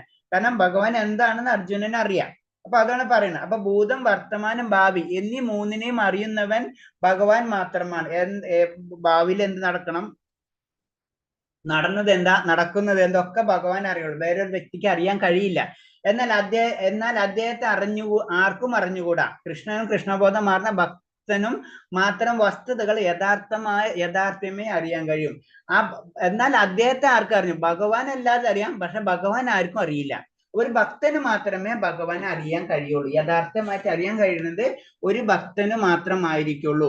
കൃഷ്ണനോട് സദൃശനായ കൃഷ്ണനേക്കാൾ ഉന്നതരായ ആരുമില്ല. അപ്പൊ ഭഗവാനേക്കാളും ഉന്നതനായോ ഭഗവാനോട് സദൃശനമായിട്ട് ഈ ലോകത്തിൽ ആരുമില്ല. അത് കാരണം കൊണ്ടാണ് അർജുനൻ ആ ചോദ്യം ചോദിക്കുന്നത്. ഭഗവാന് മാത്രമേ ഇതിന്റെ സംശയം ദൂരീകരിക്കാൻ കഴിയുള്ളൂ. അടുത്ത ശ്ലോകം 40 വായിച്ചോളൂ. ശ്രീ ഭഗവാനുവാച പാർത്ഥ നൈവേഹ നാമുത്ര വിനാശസ്തസ്യ വിദ്യതേ നഹി കല്യാണകൃത് കച്ചിത് ദുർഗതിം താത ഗച്ഛതി. ശ്രീ ഭഗവാൻ പറഞ്ഞു, ഹേ പാർത്ഥ, മംഗളകരങ്ങളായ കർമ്മങ്ങളിൽ ഏർപ്പെട്ടുകൊണ്ടിരിക്കുന്ന ആധ്യാത്മിക ജ്ഞാനിക്ക് ഈ ലോകത്തിലാകട്ടെ ആത്മീയ ലോകത്തിലാകട്ടെ നാശമില്ല. സുഹൃത്തെ, നന്മ ചെയ്യുന്നവന് ഒരിക്കലും ദുർഗതി സംഭവിക്കാൻ വയ്യ. ഹരേ കൃഷ്ണ. ഹരേ കൃഷ്ണ. അപ്പൊ ഭഗവാൻ അതിനെ സപ്പോർട്ട് ചെയ്തിട്ടുള്ള ശ്ലോകമാണിത്. ശ്രീ ഭഗവാൻ പറഞ്ഞു, ഹേ പാർത്ഥ, മംഗളകരമായ കർമ്മങ്ങൾ ഏർപ്പെട്ടിരിക്കുന്ന അധ്യാത്മജ്ഞാനി ഈ ലോകത്തിലായിട്ട് ആത്മീയ ലോകത്തിലായിട്ട് നാശമില്ല. സുഹൃത്ത്, നന്മ ചെയ്യുന്നവൻ ഒരിക്കലും ദുർഗതി സംഭവിക്കില്ല. അപ്പൊ അവൻ വീഴില്ല എന്ന് ഡയറക്റ്റ് ആയിട്ടും ഇൻഡയറക്റ്റ് ആയിട്ടും ഭഗവാൻ പറയാണ്. അങ്ങനെ പെട്ടെന്ന് അവര് വീഴുകയില്ല എന്നാ പറയുന്നത്. അവർക്ക് ദുർഗതി സംഭവിക്കില്ല. അഥവാ വീണാലും അവർക്ക് അതിന്റെ പ്രശ്നങ്ങൾ ഉണ്ടാവില്ല. അത് ആ വീഴ്ച എന്ന് പറഞ്ഞത് ഒരു ടെമ്പററി ആയിരിക്കും അവരെ വീഴ്ച, അല്ലാണ്ട് പെർമനന്റ് ആയിട്ട് അവര് വീഴില്ല. അതാണ് മനസ്സിലാക്കേണ്ടത്. അപ്പൊ അതിൽ പറഞ്ഞത് ഭൗതിക ധർമ്മങ്ങളെ ത്യജിച്ച് ഭഗവാന്റെ ചരണ ആശയം നേടിയവർക്ക് ഒരു വിധത്തിലും നഷ്ടമോ പതനമോ ഉണ്ടാവില്ല. മറിച്ച് ഭക്തിയില്ലാത്ത ഒരാൾ തന്റെ കർത്തവ്യം തികച്ചു നിറവേറ്റിയിരുന്നാലും യാതൊരു ഗുണവും നേടുന്നില്ല. അപ്പൊ ഭക്തിയില്ലാത്തവർ ചെയ്യുന്ന കാര്യങ്ങളെല്ലാം ഭൗതികമായിട്ടുള്ള കാര്യങ്ങളായിരിക്കും. ഭൗതിക കാര്യങ്ങൾക്കായിരുന്നു അത് നശിച്ചു പോകും. അപ്പൊ അത് ഇന്നത്തെ സമ്പത്തോ ഇന്നത്തെ സൗന്ദര്യമോ ഇന്നത്തെ ബന്ധുമിത്രാർത്ഥികളോ ഇതൊന്നും ഉണ്ടാവില്ല. എത്ര ധർമ്മം ചെയ്തില്ലെങ്കിൽ ഇതൊക്കെ നശിച്ചു പോകണമാണ്. അതാണ് അതുകൊണ്ട് അതിൽ ഗുണമില്ല എന്ന് പറഞ്ഞത്. പക്ഷെ എന്താ, ഭഗവാന് വേണ്ടി ചെയ്യുന്ന കാര്യങ്ങളൊക്കെ ഗുണമുള്ളതാണ്. അപ്പൊ അതാണ് പറയുന്നത്. അധ്യാത്മിക കർമ്മങ്ങൾ ശരിയായ നിർവഹണത്തിൽ പരാജയപ്പെടുന്നവർ പ്രതികരണങ്ങൾക്ക് വിധേയനാകേണ്ടി വരും. എന്നാൽ ഭാഗവതം ഉറപ്പ് തരുന്ന ആ പരാജിതനെ യോഗിക്ക് വിഷമിക്കേണ്ടത് വരില്ല എന്നാണ്. ആധ്യാത്മിക കർമ്മങ്ങളിൽ, അതായത് നമ്മൾ ആത്മീയമായിട്ടുള്ള കാര്യങ്ങൾ ചെയ്യുന്ന സമയത്ത് അതിൽ പരാജയപ്പെട്ട് കഴിഞ്ഞാല് പ്രതികരണങ്ങൾ വേണ്ടിവരും. അതായത് വേദങ്ങളിൽ പറഞ്ഞിട്ടുള്ള നിയമങ്ങൾ പലതുണ്ടാവും. ആത്മീയമായിട്ടൊക്കെ ചെയ്യേണ്ട കാര്യങ്ങൾ, പൂജാവിധികള്, പൂജ ചെയ്യാൻ പശ്ചാത്താപം, അങ്ങനെ പല പല കർമ്മങ്ങളൊക്കെ ഉണ്ട്. ആ കർമ്മങ്ങളിലൊക്കെ എന്തെങ്കിലും വീഴ്ച വന്നു കഴിഞ്ഞാൽ അതിനനുസരിച്ചുള്ള കാര്യങ്ങൾ, പ്രതികരണങ്ങൾ നമുക്ക് സംഭവിക്കും. അല്ലെങ്കിൽ അതിനനുസരിച്ച കാര്യങ്ങൾ നമ്മൾ ചെയ്യേണ്ടി വരും. അതൊക്കെ അതിന് റൂൾസ് പോലെ ചെയ്യേണ്ടി വരും. പക്ഷെ എവിടെ ഭഗവാന്റെ കാര്യത്തിൽ എന്താണ്, അങ്ങനെ പേടിക്കേണ്ട ആവശ്യമില്ല. എന്നാൽ ഭാഗവതം ആ പരാജിതനായ യോഗിക്ക് വിഷമിക്കേണ്ടതില്ല. അപ്പൊ ഭഗവാന്റെ കാര്യങ്ങൾ ചെയ്യുന്ന സമയത്ത് നമുക്ക് വീഴ്ച വന്നാലും അത് വിഷമിക്കേണ്ട ആവശ്യമില്ല. കൃഷ്ണബോധപൂർവമായ കർമ്മം മാത്രമാണ് ശ്രേയസ്സിന് കാരണമാകുന്നത്. ആ വഴിക്ക് മുന്നേറാൻ വേണ്ടി കൃഷ്ണബോധ മാർഗത്തിൽ പുരോഗമിക്കാൻ ഏത് ശരീര ക്ലേശത്തെയും സ്വതമയെ സ്വീകരിക്കുന്നവന് തികഞ്ഞ അതീന്ദ്രജ്ഞാനി മഹാതപസ്യമെന്നും കരുതാം. അപ്പൊ ഒരു കൃഷ്ണബോധ പ്രവർത്തനത്തിലേക്ക് ആകൃഷ്ടരായ അതിനു വേണ്ടി നമ്മുടെ ശരീരം പോലും ശ്രദ്ധിക്കാതെ, അത്തരം ശരീരം പോലും ശ്രദ്ധിക്കുക എന്ന് പറഞ്ഞാൽ ഈ ശരീരം വേണ്ടെന്നല്ല, കാരണം അതിനേലും ഇമ്പോർട്ടൻസ് ഭഗവാന്റെ കാര്യങ്ങളിലേക്ക് കൊടുക്കുകയും അങ്ങനെ ചെയ്യുന്ന വ്യക്തി തീർച്ചയായിട്ടും അതീന്ദ്രജ്ഞാനിയും ആ മഹാതപസ്യാണെന്ന് നമുക്ക് മനസ്സിലാക്കാം. അപ്പൊ അഷ്ടാംഗ യോഗയുടെ അൾട്ടിമേറ്റ് ലക്ഷ്യം എന്ന് പറഞ്ഞ കൃഷ്ണബോധം തന്നെയാണ്. നമ്മ അതിലേക്കുള്ള യാത്രയാണ് ശരിക്കും. അപ്പൊ അതിനേലും പല മാർഗങ്ങളുണ്ട് പറഞ്ഞിട്ടുണ്ട്. പല മാർഗത്തിൽ കൂടിയും ഭഗവാനെ സ്വീകരിക്കും. അതിലൊരു മാർഗമാണ് ദാനയോഗം അല്ലെങ്കിൽ അഷ്ടാംഗ യോഗം. അതിലെല്ലാം എളുപ്പമാണ് ഭക്തിയോഗം. അതിലെല്ലാതും വിരക്തിയാണ്. അപ്പൊ ഏത് മാർഗത്തിൽ കൂടിയും ഭഗവാനെ നമുക്ക് പ്രാപിക്കാൻ കഴിയും.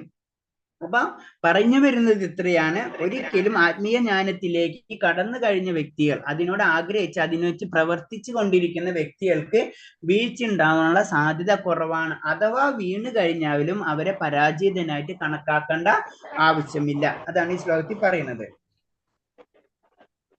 അടുത്ത 41 വായിച്ചോളൂ. ഹരേ കൃഷ്ണ. പ്രാപ്യ പുണ്യകൃതാം ലോകാൻ ശാശ്വതീ സമാ ശുചീനാം ശ്രീമതാം ഗേഹേ യോഗഭ്രഷ്ടോ അഭിജായതേ. അങ്ങനെ യോഗത്തിൽ പരാജിതനാകുന്നയാൾ പുണ്യം ചെയ്തവർക്കായുള്ള ഉപരിലോകങ്ങളിൽ ആനന്ദം അനുഭവിച്ചുകൊണ്ട് അസംഖ്യം സംവത്സരങ്ങൾ വാണതിനു ശേഷം നീതിനിഷ്ഠയുള്ള പുണ്യാത്മാക്കളുടെയോ ധനികരുടെയോ കുടുംബങ്ങളിൽ വീണ്ടും തുറക്കുന്നു. ഹരേ കൃഷ്ണ. ഹരേ കൃഷ്ണ. അങ്ങനെ പറയണത് അങ്ങനെ യോഗത്തിൽ അങ്ങനെ താഴ്ത്തു വീണുന്ന വ്യക്തികളെ പറ്റിയാണ്. പുണ്യം ചെയ്ത് അവര് പുണ്യം ചെയ്തവർക്കായിട്ടുള്ള ഉപരിലോകത്തിൽ ആനന്ദം അനുഭവിച്ചുകൊണ്ട് അസംഖ്യം സവത്സരങ്ങൾ വന്നതിന് ശേഷം നീതിനിഷ്ഠയുള്ള പുണ്യാത്മാക്കളുടെ ധനികരുടെ കുടുംബങ്ങളിൽ വീണ്ടും പിറക്കുന്നു. അങ്ങനെ അവർ വീണു കഴിഞ്ഞാലും അവർക്ക് പുണ്യകർമ്മങ്ങൾ ഉള്ളത് കാരണം കൊണ്ട് അവർ ഉന്നതമായ ലോകത്തിൽ വസിക്കുകയും പിന്നീട് അവിടെ എന്താണ് അവര് വീണ്ടും ഭൗതിക ലോകത്തിലേക്ക് മടങ്ങി വരികയും വീണ്ടും പുണ്യാത്മാക്കളുടെ ധനികരുടെ കുടുംബങ്ങൾ വീണ്ടും പിറക്കും. അപ്പൊ അവർക്ക് വീണ്ടും അത് ഉയരാനുള്ള ആത്മീയമായിട്ടുള്ള കാര്യങ്ങൾക്ക് ഉയരാനുള്ള ആ അത് അവർക്കുണ്ട്.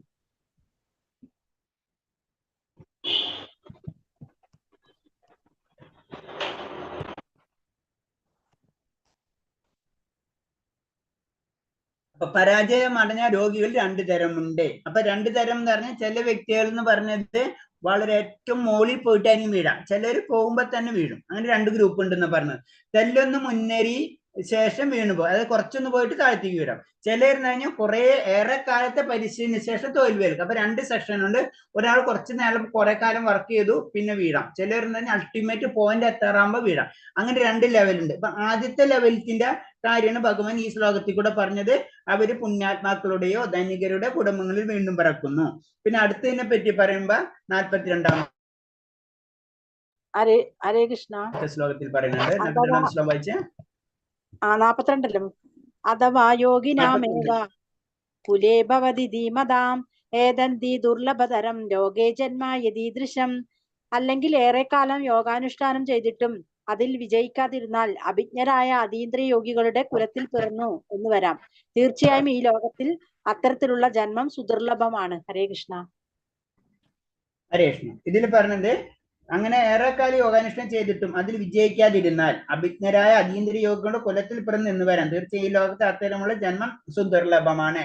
അത് ഇത്തരമുള്ള ജന്മം സുദുർലഭം എന്ന് പറഞ്ഞത് ഏറ്റവും ടോപ്പിൽ നിന്ന് വീഴാനുള്ള സാധ്യത വളരെയധികം കുറവാണ് എന്നാ ഉദ്ദേശിക്കുന്നത്. വീഴില്ല എന്നല്ല, വീഴാം. അപ്പൊ അങ്ങനെ വരാം. അങ്ങനെ വരുന്ന കാര്യം അവരെ കാര്യം എന്ന് പറയുന്നത് അതെന്തായാലും നമുക്കറിയാം. അതിന് പ്രത്യേകിച്ച് ചില കുട്ടികളുടെ ജീവിതം മുതൽക്ക് തന്നെ അധ്യാത്മ പ്രവണത ഉണ്ടാകുന്നതായിട്ട് നമുക്ക് കാണാറുണ്ട് അല്ലെ.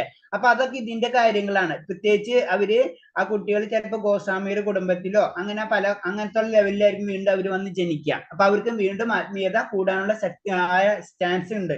പ്രഭുപാദര സ്വാമിയുടെയും പ്രഭുപാദര ഗുരുവായിട്ടുള്ള ശ്രീമദ് ഭക്തി സിദ്ധാന്ത സരസ്വതി ഗോസ്വാമി മഹാരാജിന്റെയും ഇത് ഇങ്ങനെ തന്നെയാണ് പറഞ്ഞത്. കാരണം അവർ രണ്ടുപേരും അവര് അങ്ങനെയുള്ള കുടുംബങ്ങളിലാണ് ജനിക്കപ്പെട്ടതെന്ന് പറയുന്നത്. അപ്പൊ അതാണ് അതിന്റെ പ്രത്യേകത. അപ്പൊ ആത്മീയമായിട്ട് ഏറ്റവും ടോപ്പ് ലെവലിൽ നിന്ന് വീണ്ടും കഴിഞ്ഞാലും അവര് വീണ്ടും ഇങ്ങനത്തുള്ള ഉന്നതമായിട്ടുള്ള ഗ്രഹങ്ങളിൽ ജനിക്കാനുള്ള സാധ്യത വളരെയധികം കൂടുതലാണ്. അപ്പൊ അത് പറഞ്ഞു നമ്മുടെ ആത്മീയ ഗുരുവായ ശ്രീ വിഷ്ണു അത് പറഞ്ഞു. ഓക്കെ, 43. അപ്പൊ നമുക്ക് നിർത്താം. 42, 8 മണി ആയല്ലോ അല്ലെ. ഹരേ കൃഷ്ണ. 42 വരെ ആയി. ഞാനൊന്ന് ജസ്റ്റ് ഒന്ന് ഓടിച്ചെന്ന് പറയാം. നമ്മൾ എത്രാമത്തെ ശ്ലോകം തൊട്ടാ? 20 തൊട്ടല്ലേ തുടങ്ങിയത്? 20 തൊട്ട് തുടങ്ങി. 20 തൊട്ട് തുടങ്ങി. 20 തൊട്ട് 23-ാമത്തെ ശ്ലോകം വരെ പറയുന്നത് നമ്മള്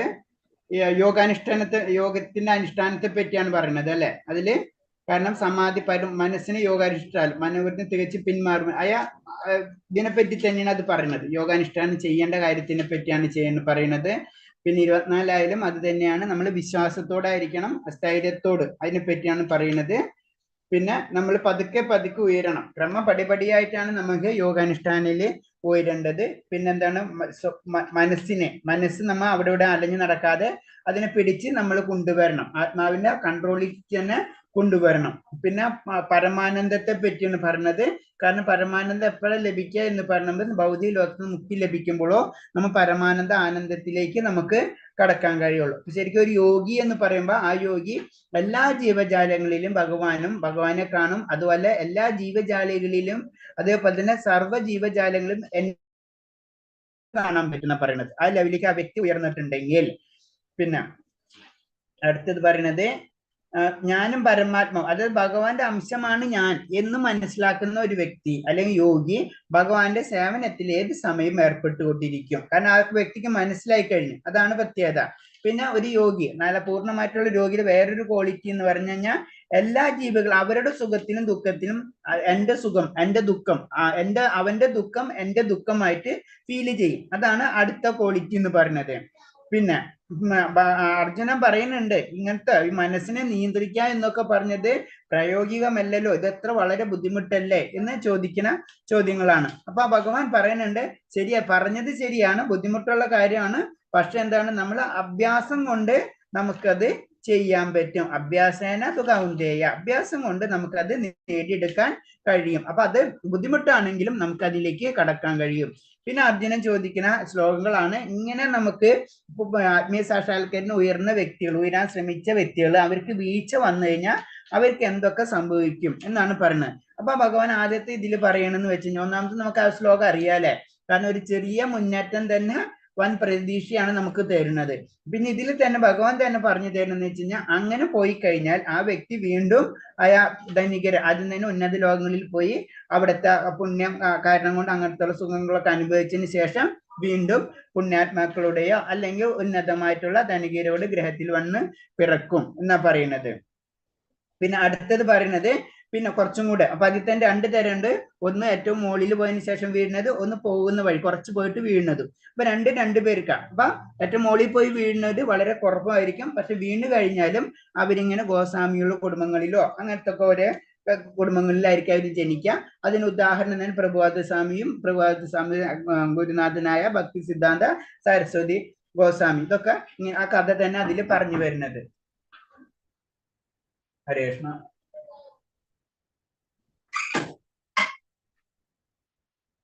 അപ്പൊ നമുക്ക് നിർത്താം. ഹരേ കൃഷ്ണ. വേറെ എന്തെങ്കിലും സംശയം ഇത്രയും പറഞ്ഞതിന് ശ്ലോകങ്ങൾ ഉണ്ടെങ്കിൽ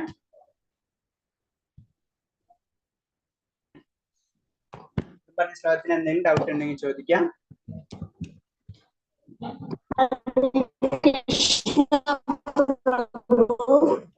പ്രഭു, ഒരു ഭഗവാന്റെ ശക്തി എന്ന് പറഞ്ഞില്ലേ, അതെന്താണ് ഒരു ഉദാഹരണം? ഭഗവാന്റെ ശക്തി ബഹിരംഗ ശക്തി, അന്തരംഗ ശക്തി, പിന്നെ പിന്നെ നമ്മൾ പറയുന്ന തടസ്സശക്തി, 3 ശക്തികൾ. ബഹിരംഗ ശക്തിയിലാണ് ഭൗതിക ലോകം, അന്തരംഗ ശക്തിയിലാണ് ആത്മീയ ലോകം, പിന്നെ ഈ തടസ്സശക്തിയാണ് ജീവാത്മാക്കൾ, നമ്മളെല്ലാവരും.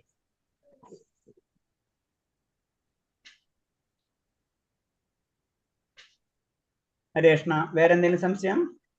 ഹരേ കൃഷ്ണ പ്രഭുജി.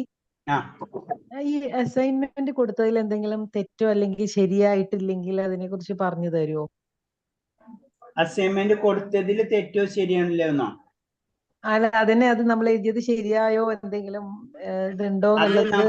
അതെന്ന് വെച്ച് കഴിഞ്ഞാലേ അസൈൻമെന്റിന്റെ മാർക്കാണ് ഇടണം. അത് ശരിയോ തെറ്റോ നമുക്ക് പറയാൻ പറ്റില്ല. അത് ടീച്ചേഴ്സ് അതിന് അസൈൻമെന്റ് ചെയ്ത് അവർ സബ്മിറ്റ് ചെയ്യണം. നമ്മളിപ്പോ ഇവിടെ ടീച്ചേഴ്സ് എക്സാം ഹാളിൽ ടീച്ചേഴ്സ് എടുക്കണ പോലെ തന്നെ ആ പേപ്പർ നമുക്ക് കിട്ടാൻ ഇല്ല. അത് നമ്മൾ പഠിച്ചു, നമ്മള് മാർക്ക് എഴുതി അതിനൊരു മാർക്ക് ഇട്ടു ഫീഡ് ചെയ്ത് പോവാത്. ഹരേ കൃഷ്ണ. ഹരേ കൃഷ്ണ.